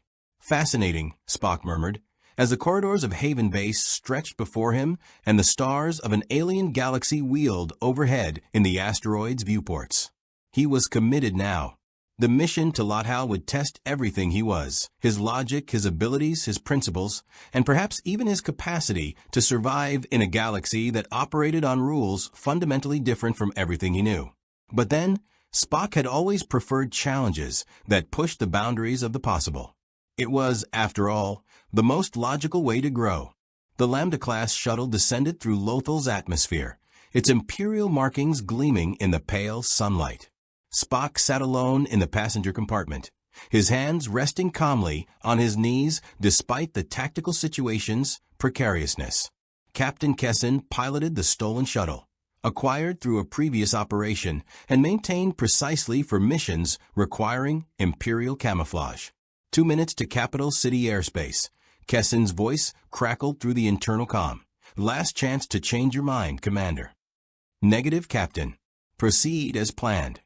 Spock's voice remained steady, though his mind raced through final preparations. His cover story was memorized, his telepathic shields reinforced through 48 hours of intensive training with Master Tal, his tricorder concealed in a modified datapad casing that resembled Imperial technology. His phaser was gone, surrendered to Kessin before departure. Walking into an Imperial facility armed would invite immediate suspicion. He retained only his intelligence, his abilities, and his conviction that this desperate gambit represented the rebellion's best chance at obtaining critical intelligence. Through the viewport, Spock observed Lothal's surface. Agricultural plains dominated by Imperial industrialization, mining operations scarring the landscape like wounds. The sight reminded him disturbingly of planets he had encountered during his Starfleet service, worlds where short-sighted exploitation had devastated ecosystems in pursuit of immediate profit. Capital City Control. This is Imperial Shuttle Theta 79er requesting landing clearance, Kessin transmitted, her voice perfectly mimicking the clipped tones of Imperial personnel. Theta 79er, transmit authorization codes. Spock's modified tricorder, operating on minimal power, fed falsified codes into the shuttle's communication system. The codes were genuine Imperial sequences, extracted from captured data and updated to match current rotation protocols. 37.2 seconds of silence followed while Capital City Control verified the transmission. Codes accepted, Theta 79er. Proceed to Landing Pad 7. Security team will meet you on arrival. Acknowledged Control. Theta 79er out. Kessin switched to internal comm. We're in. Security team, waiting means they're taking this seriously. Are you sure about this, Spock? Certainty is a luxury rarely afforded in operational contexts, Captain. However, I am committed to this course of action. Spock stood, straightening his modified Imperial Research Division uniform, gray with subtle rank insignia suggesting civilian scientific authority rather than military command. Remember, maintain position within extraction range. If I do not signal within 4 hours, assume mission failure and withdraw. Not a chance. We're not leaving without you. Captain Kessin, that is tactically inadvisable. Save it, Commander. The rebellion doesn't abandon people, especially not people crazy enough to walk into Imperial research facilities alone. Her tone softened. May the Force be with you, Spock. And may logic guide your path. Spock felt a momentary impulse to say more, to acknowledge the trust these beings had placed in him, the camaraderie that had developed despite the brevity of their association. But the shuttle was already descending, and there was no time for sentimentality. The landing pad materialized below, durasteel and efficiency, surrounded by atmospheric shields and weapons emplacements. A security team of 8 stormtroopers stood in formation, their white armor gleaming, their blaster rifles held at ready positions. The shuttle settled with barely perceptible impact. Kessin's voice came through one final time. Good hunting, Commander. Spock descended the boarding ramp with measured confidence, his posture projecting calm authority despite being surrounded by armed Imperial soldiers. The stormtrooper squad leader stepped forward, his armor marked with orange shoulder pauldrons indicating command rank. Identification, the trooper demanded. Spock produced his falsified credentials, a data chip containing an elaborate cover identity constructed by Rebel intelligence specialists. Research Specialist Olin, transferred from the Alderaan archives prior to the unfortunate incident. I carry information of strategic importance regarding interdimensional phenomena and require immediate access to senior scientific personnel. The squad leader inserted the data chip into a handheld scanner. Spock's enhanced hearing detected the device's electronic chirping as it verified the falsified credentials against Imperial databases. The rebels had assured him their infiltration of Imperial systems was comprehensive, but this moment would determine whether that confidence was justified. Credentials verified, the trooper said finally. Though I should note, Specialist Solon, your arrival was not on our scheduled manifest. That is intentional, squad leader. The information I carry is classified at the highest levels. My transfer was expedited through channels that bypass standard protocols. Spock met the trooper's helmet visor with unwavering calm. I trust you understand the importance of operational security in matters concerning dimensional anomalies and unknown force phenomena. The mention of force phenomena produced the desired effect. The trooper's posture shifted subtly, recognition that this matter exceeded his authority level. Wait here. He moved several meters away, speaking into his comlink in tones too quiet for human hearing, but perfectly audible to Spock's Vulcan senses. Unscheduled research specialist claiming high-priority intelligence regarding dimensional phenomena. Recommend escalating to facility command. Spock allowed himself the smallest internal satisfaction. The trap was taking the bait. Within 3.7 minutes, a new figure emerged from the facility's main entrance. This individual wore the gray uniform of Imperial intelligence, his insignia suggesting mid-level command authority. His eyes, sharp and calculating, studied Spock with undisguised interest.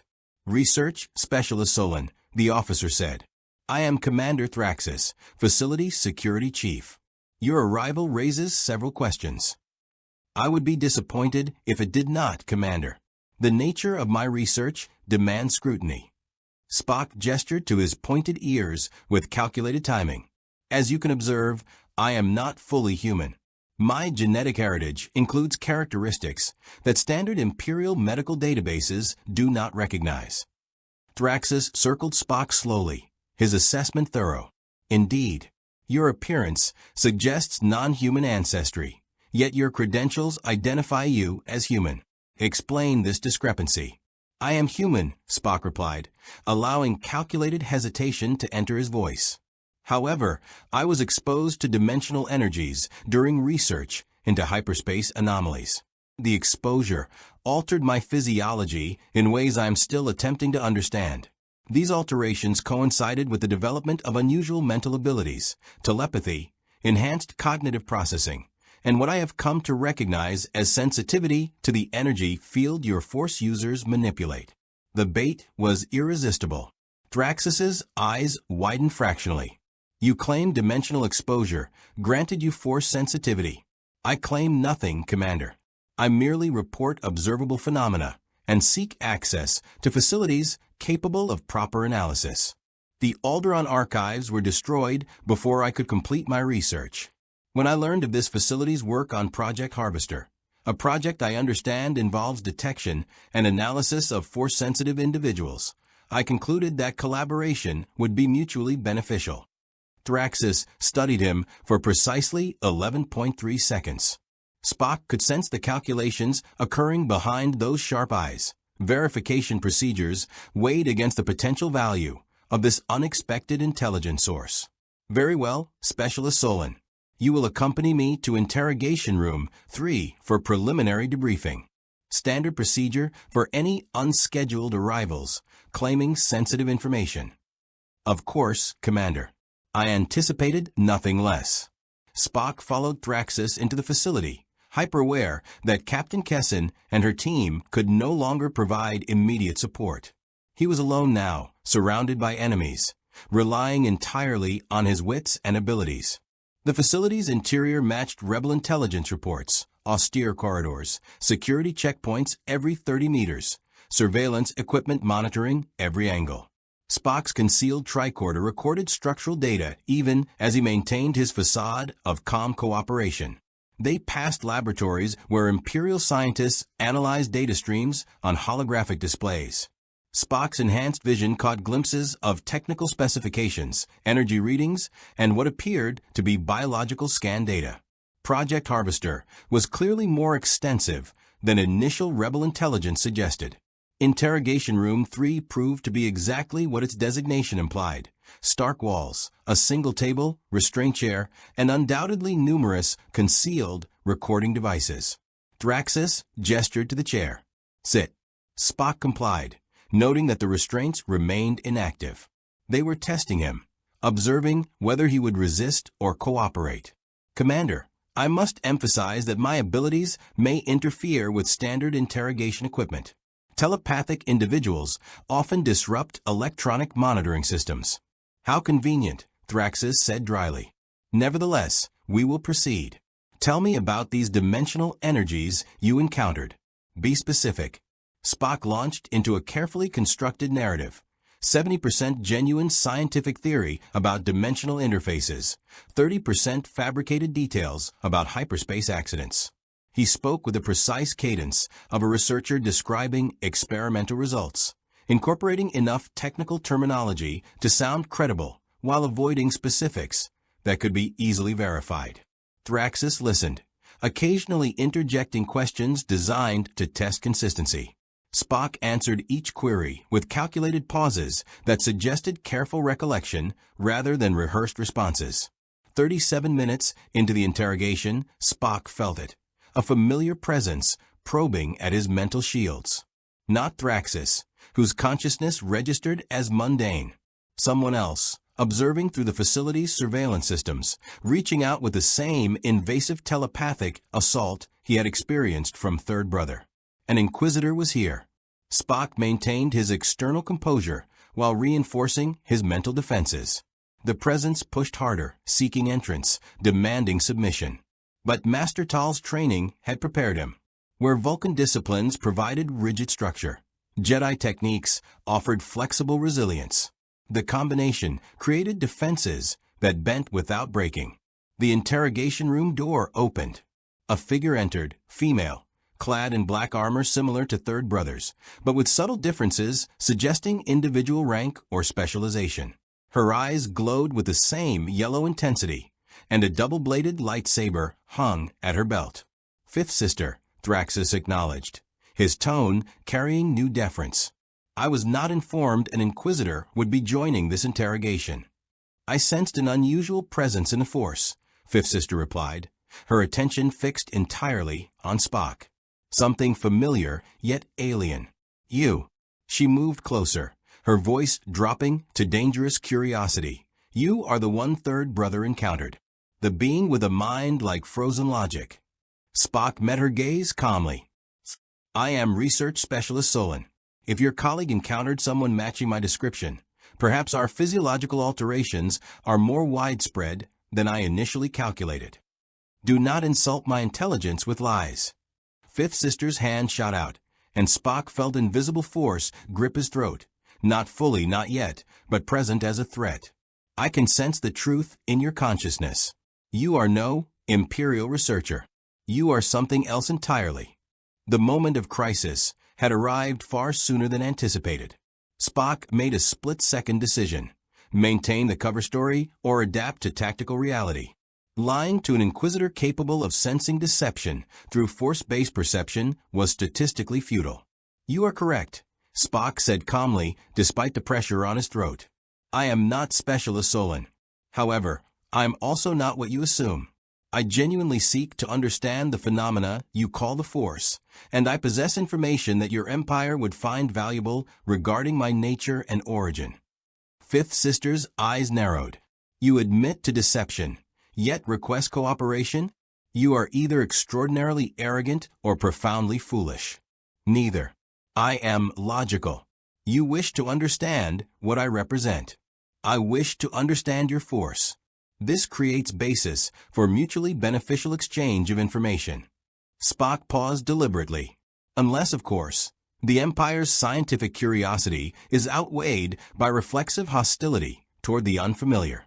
In which case, both parties lose valuable knowledge. The telekinetic pressure intensified. Spock's Vulcan physiology resisted oxygen deprivation more effectively than human baseline, but the sensation remained deeply unpleasant. Then Fifth Sister did something unexpected. She released him. Fascinating, she murmured, echoing Spock's own habitual expression with eerie precision. You negotiate even as I demonstrate power over your life.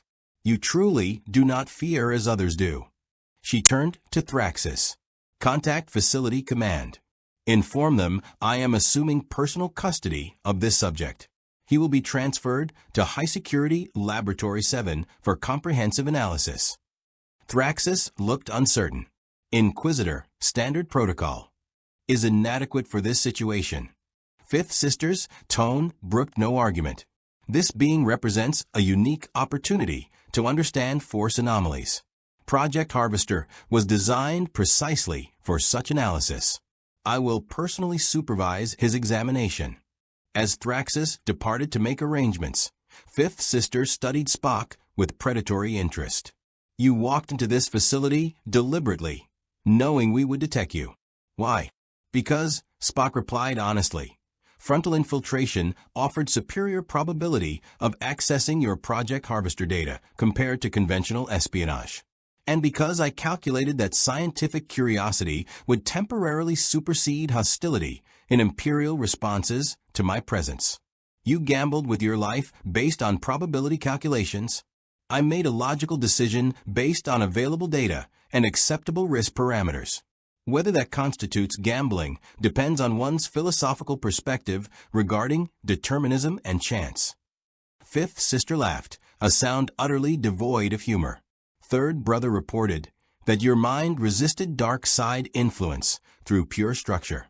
I did not believe him until this moment. You truly are unique.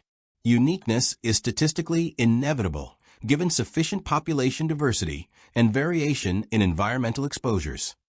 You speak like a droid, yet I sense consciousness, genuine awareness, behind those analytical words. She leaned closer. Tell me, being of logic, when I transfer you to Laboratory 7 and begin examining every aspect of your physiology and mind, will your calculations still seem so logical? Spock met her eyes without flinching. That remains to be determined, Inquisitor. However, I am prepared to accept the consequences of my choices. Then let us discover together what your preparation is worth. As stormtroopers entered to escort him deeper into the facility, Spock activated his concealed tricorder's emergency beacon, a single encoded pulse that would inform Kessen's team he had achieved primary infiltration objective, but extraction timeline had accelerated dramatically. He had walked into the trap deliberately. Now came the truly challenging part: surviving long enough to extract the intelligence that made this desperate gambit worthwhile, and hoping that his trust in the rebellion, in beings he had known less than 3 days, was not misplaced. Laboratory 7 existed in the facility's subterranean levels, accessed through security checkpoints that would have deterred any conventional infiltrator.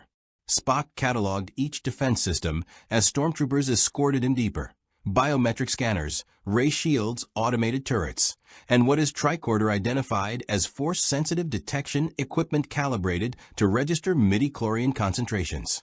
The laboratory itself was a masterpiece of imperial efficiency and clinical detachment.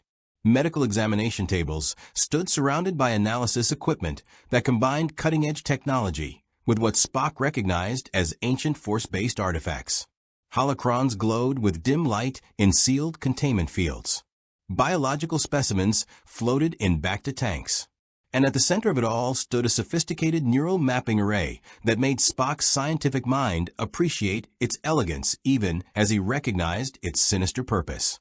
Project Harvester, Fifth Sister announced, gesturing to the equipment with evident pride. Designed to identify, catalog, and neutralize force-sensitive individuals across the galaxy. The Emperor's vision made manifest through scientific precision. Spock studied the technology with genuine interest, his tricorder covertly recording every detail. Neutralize.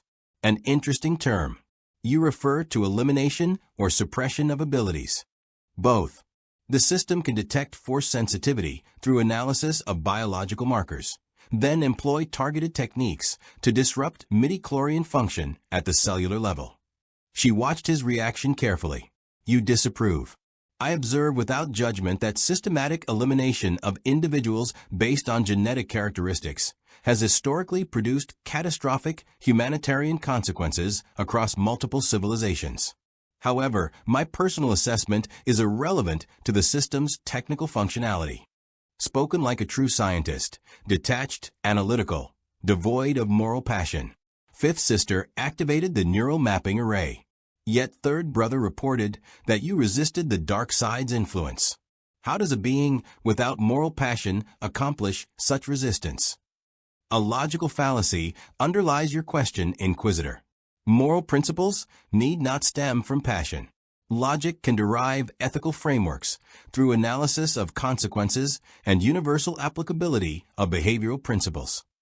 Spock paused as technicians attached monitoring sensors to his temples. I reject darkness not through emotional revulsion, but through logical assessment that such philosophies produce suboptimal outcomes for collective welfare. Collective welfare. Fifth Sister's tone carried mockery. The Empire provides order, stability, and protection to trillions. Is that not collective welfare? Order achieved through fear and maintained through violence is inherently unstable. Historical analysis across multiple civilizations demonstrates that authoritarian regimes inevitably collapse when the cost of enforcement exceeds the value of control. Your empire will follow this pattern unless fundamental systemic reforms occur. The technicians exchanged nervous glances. One did not critique the empire so directly while surrounded by its agents. Yet Fifth Sister merely smiled with dark amusement. You speak treason with the calm of someone discussing weather patterns. Either you are supremely confident in your value as a research subject, or you genuinely lack survival instinct. I possess adequate survival instinct, Inquisitor. However, dishonesty in this context serves no logical purpose. You will extract information regardless of my cooperation level. Voluntary provision of data may demonstrate good faith and potentially improve my survivability prospects. Or it may simply make interrogation more efficient. Fifth Sister nodded to the chief technician. Begin neural mapping. I want complete analysis of his cognitive architecture. The equipment hummed to life. Spock felt sensors probing his neural patterns, attempting to map the complex architecture of a Vulcan mind never, before encountered in this galaxy. The sensation was not painful, but profoundly invasive, a technological violation of his consciousness. His mental shields held firm, but he deliberately allowed surface thoughts to remain accessible. False data, carefully prepared, designed to mislead while appearing cooperative. Memories of fabricated research, falsified dimensional theories, carefully constructed lies wrapped in genuine scientific terminology. The technician frowned at his display. Inquisitor, the neural patterns are unusual.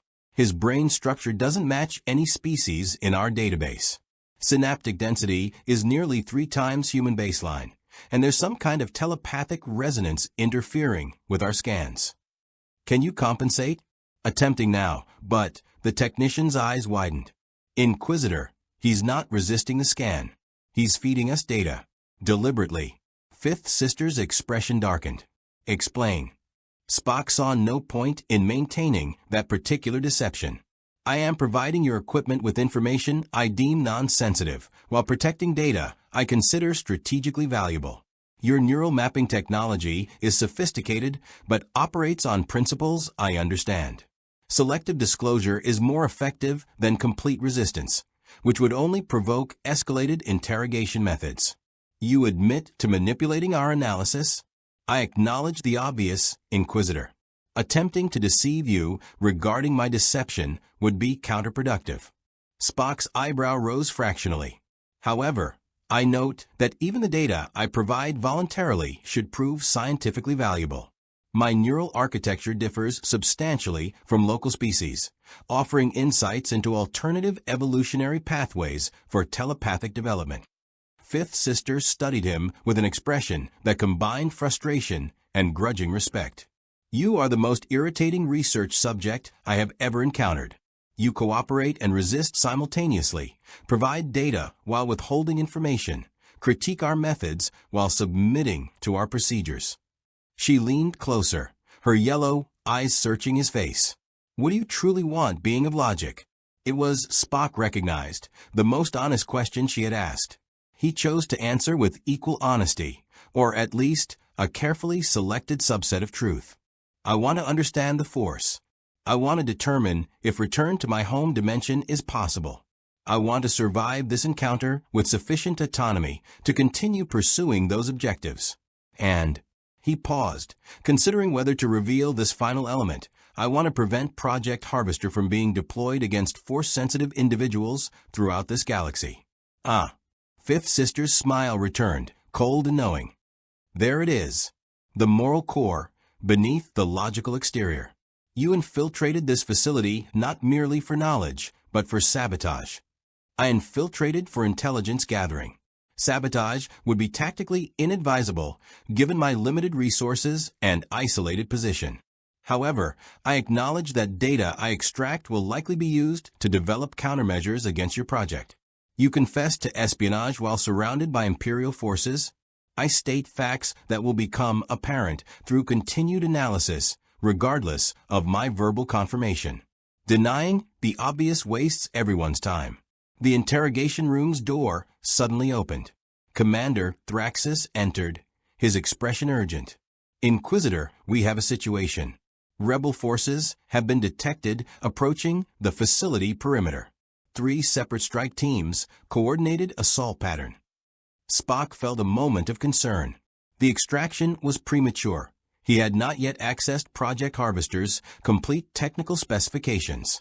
Yet he maintained perfect external composure. Fifth Sister's eyes narrowed dangerously. Your allies, I presume? A logical assumption. Though I note that allies implies a degree of coordination I cannot confirm from my current position.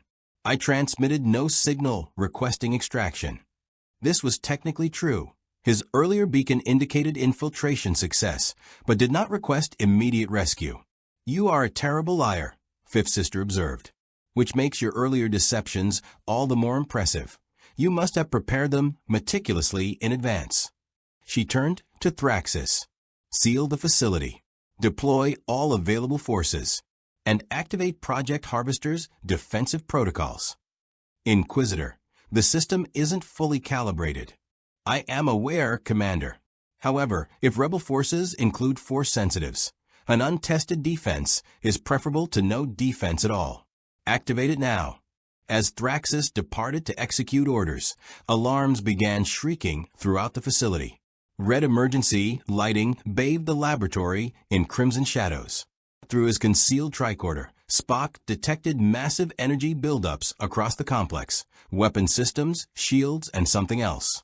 Something that resonated at frequencies his sensors identified as similar to force energy patterns.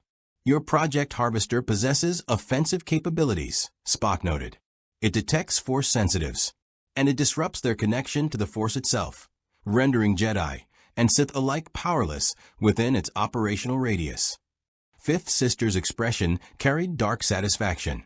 Your rebel allies walked into a trap far more sophisticated than you anticipated. Spock's mind raced through tactical implications.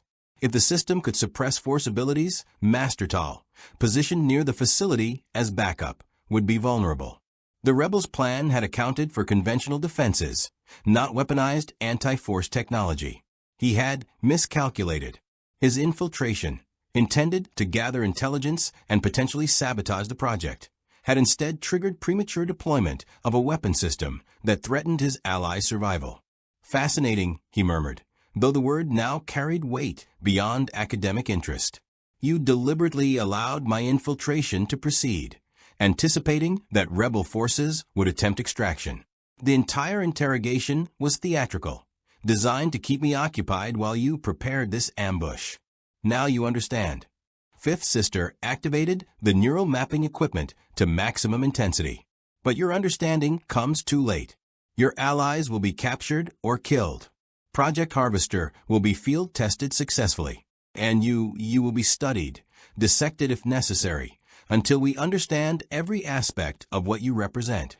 The neural scanner's intensity increased painfully. Spock felt his mental shields straining under the technological assault. He could maintain defenses, but only by dedicating complete concentration to the effort, leaving him unable to formulate escape strategies or communicate warnings. Then, cutting through the technological noise, he felt something else. A consciousness reaching out, impossibly familiar despite the cosmic distances that should separate them. Spock. Not words but pure thought, transmitted with Vulcan precision. We sense your distress. Hold. Impossible. The Enterprise was in another dimension, separated by barriers that no technology should penetrate. Yet the mental touch was unmistakable, multiple consciousnesses reaching across the void, Vulcan minds linking in a gestalt that transcended space itself. You are not alone. You have never been alone. The boundaries between dimensions are not absolute. We reach for you. Find the resonance. Follow it home. Spock's scientific mind rejected the impossibility even as his consciousness recognized truth. The Force, this galaxy's pervasive energy field, somehow resonated with the telepathic networks of his home dimension. The neural scanner, attempting to map his consciousness, had inadvertently amplified that resonance, creating a temporary bridge. He could feel it now, a pathway through the quantum foam of reality itself, stabilized by dozens of Vulcan minds working in concert. His colleagues, his family, reaching across dimensional barriers through sheer force of telepathic will and scientific understanding. But the pathway was narrow, unstable, and would collapse within seconds. And using it would mean abandoning the mission, leaving Project Harvester operational, failing the rebels who had trusted him. Logic demanded he prioritize survival and return home while the opportunity existed. Yet as explosions echoed through the facility, and he sensed Captain Kessin's team fighting against overwhelming odds, as he felt Master Tal's force presence weakening under Project Harvester's suppression field, Spock recognized a truth that transcended pure logic. Some commitments, once made, could not be ethically abandoned regardless of personal cost. He reached into the neural scanner's controls, his Vulcan strength enhanced by desperate necessity. The equipment sparked and shattered under his grip. Alarm shrieked as he tore free from restraints, his hands moving with calculated precision despite Fifth Sister, igniting her lightsaber in immediate response. You choose death over escape, she demanded, her blades spinning in deadly arcs. Your logic has failed you, alien. No, Inquisitor. Spock dodged her first strike, his superhuman reflexes buying precious seconds. Logic simply recognizes that some principles transcend self-preservation. I made a commitment to these people. I will not abandon them while viable alternatives exist. He lunged not at Fifth Sister, but at the Project Harvester control console, his hands slamming down on the main interface. His tricorder, power reserves now completely exhausted, interfaced one final time, uploading every virus, every disruption protocol, every sabotage subroutine that Rebel intelligence had prepared. Project Harvester's systems screamed in digital agony as corrupted code raced through their architecture. The force suppression field collapsed. Defense systems turned on each other, and deep within the facility's core, self-destruct protocols activated that no Imperial technician had programmed. Fifth Sister's lightsaber carved through the air toward his torso. Spock twisted, but not fast enough. The blade's heat seared across his side, pain exploding through his nervous system. He fell, his Vulcan physiology already working to seal the wound, but damage was severe. Through dimming vision, he saw Fifth Sister standing over him, rage and confusion warring on her features. Why? You could have fled. You could have saved yourself. Why throw away your life for beings you barely know? Spock's lips moved, blood flecking his teeth. Because the needs of the many outweigh the needs of the few, or the one. The dimensional pathway still shimmered at the edges of his consciousness. Home, safety, survival. All he needed to do was reach for it. Instead, he reached for his communicator badge, still pinned to his collar, and activated its emergency beacon. Not the Federation distress signal, but the Rebel extraction code, telling Kessin's team exactly where he was and that Project Harvester had been neutralized. Fifth Sister raised her lightsaber for a killing blow. The laboratory wall exploded inward. Master Tal stood in the breach, his ancient lightsaber ignited, the force flowing through him with renewed strength now that the suppression field had collapsed. Behind him, Rebel commandos poured into the facility, their blasters firing with precision. Get him out, Tal commanded, deflecting Fifth Sister's attack with movements that belied his apparent age. Go. I'll hold them. Hands grabbed Spock, gentle despite the urgency. Captain Kessin's face appeared above him, streaked with soot and determination. Stupid, illogical, beautiful fool, she muttered, hauling him toward the breach. We're getting you out of here. Project Harvester. Spock managed through the pain. Sabotaged. Data extracted. We know. Your tricorder transmitted everything before it died. The mission's a success. Kessin's eyes were bright. Now shut up and let us save your life. As Rebel soldiers carried him through exploding corridors and collapsing architecture, as the facility tore itself apart under the cascading failures his final act had triggered, Spock felt the dimensional pathway fading. The opportunity to return home was closing, perhaps forever. He had chosen this galaxy's fight over his own salvation. Logic would call that irrational. Yet as consciousness faded and he heard Master Tal's voice cutting through chaos with Jedi serenity, as he felt Kessin's arms supporting him with fierce protectiveness, as he sensed the rebellion's gratitude flowing through every mind within telepathic range, Spock recognized a deeper truth. He had found something in this alien galaxy that even the Federation could not provide, a cause that demanded everything and gave meaning in return. A family forged not through blood, but through shared sacrifice and mutual trust. Perhaps, he thought as darkness claimed him, logic and passion were not enemies after all. Perhaps they were merely two halves of a greater whole, waiting to be balanced. And perhaps being stranded in this dimension was not a catastrophe to be solved, but an opportunity to become something more than he had been. His last conscious thought, transmitted telepathically to Master Tal with perfect Vulcan clarity, was a single word that encompassed both his philosophy and his newfound understanding. Fascinating. The medical bay aboard the Rebel frigate Restoration hummed with quiet efficiency as back-to-patches sealed the lightsaber wound across Spock's torso. 3 days had passed since the Lothal extraction. 3 days of unconsciousness, while his Vulcan physiology performed its remarkable healing work, aided by technology that blended galactic medicine with principles he would have dismissed as impossible mere weeks ago. He woke to find Master Tal sitting vigil beside his bed, the old Jedi's presence calm and reassuring in the Force-permeated air. "Welcome back, Commander," Tal said softly. "You gave us quite a scare. Fifth Sister's blade came within centimeters of ending you permanently." Spock attempted to sit up, his body protesting with controlled pain. "Mission status? Successful beyond our projections. Project Harvester's complete technical specifications were extracted before you triggered the cascade failure. Imperial research has been set back years, perhaps decades. 17 Force-sensitive rebels who would have been detected and eliminated by that system now live because of your actions." Tal's expression grew thoughtful. "And you sacrificed your chance to return home." Captain Kessin reported the dimensional pathway. "She said you chose to stay." "The decision was logical," Spock replied, though even he recognized the inadequacy of that explanation.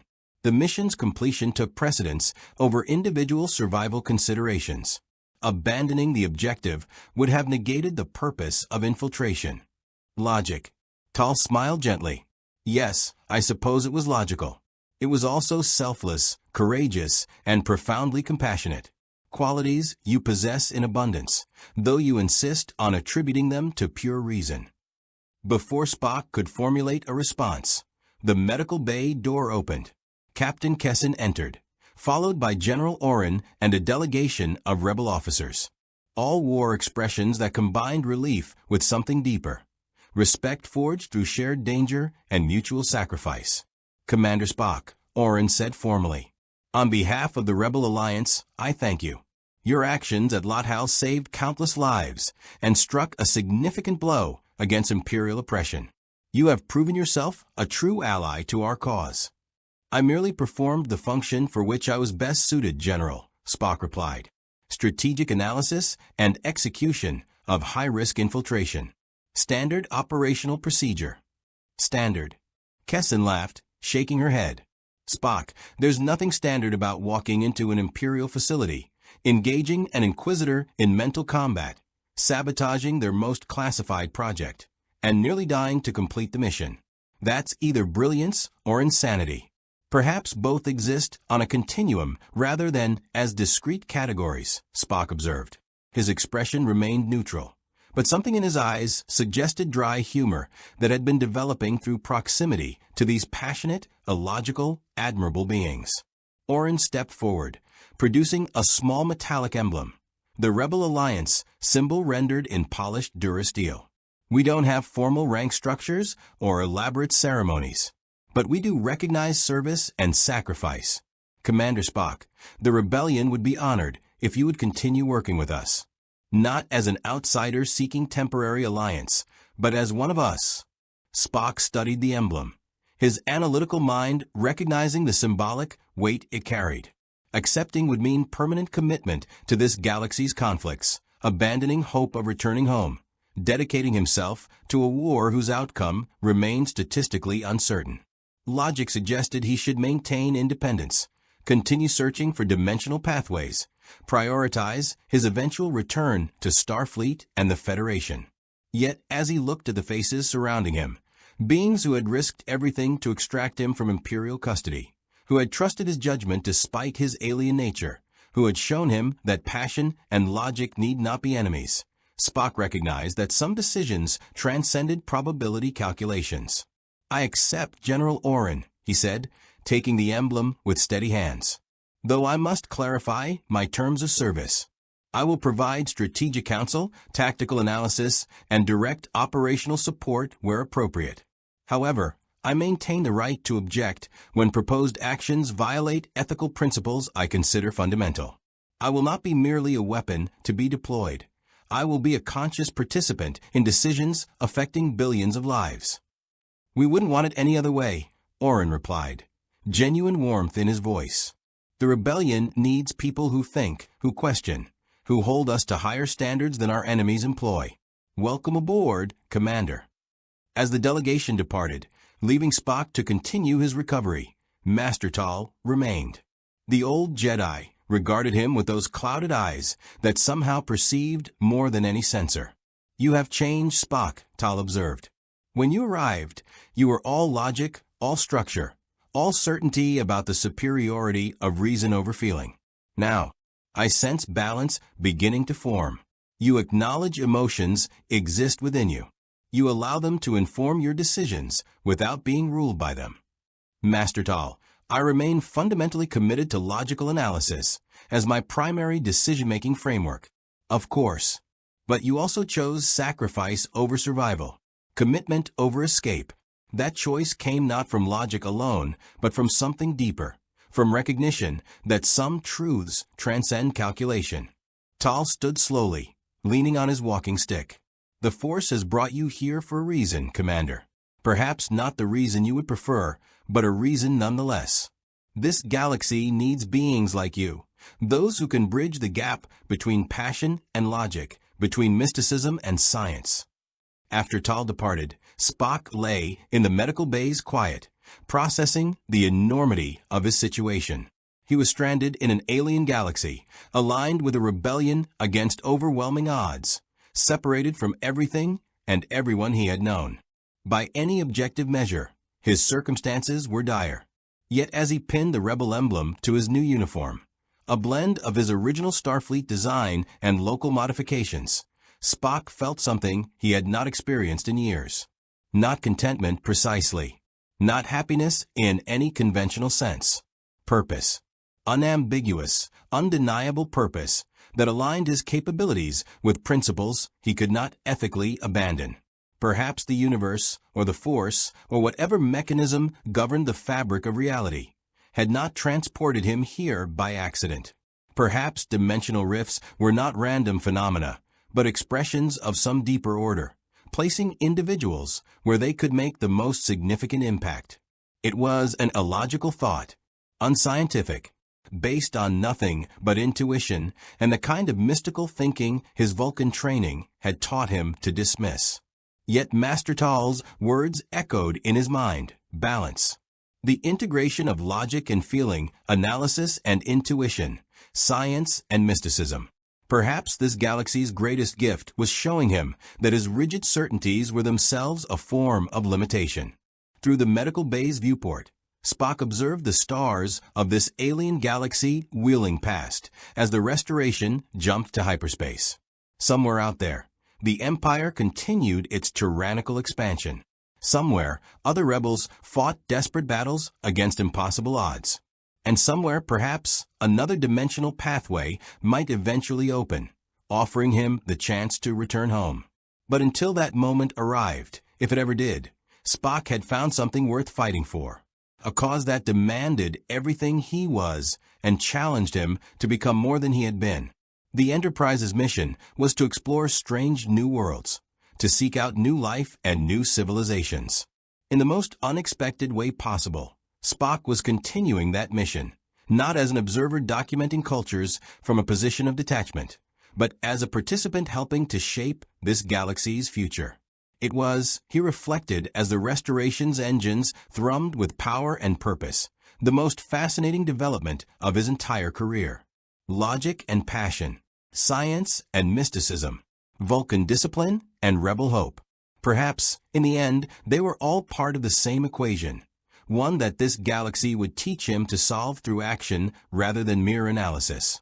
And perhaps that was precisely where Commander Spock needed to be.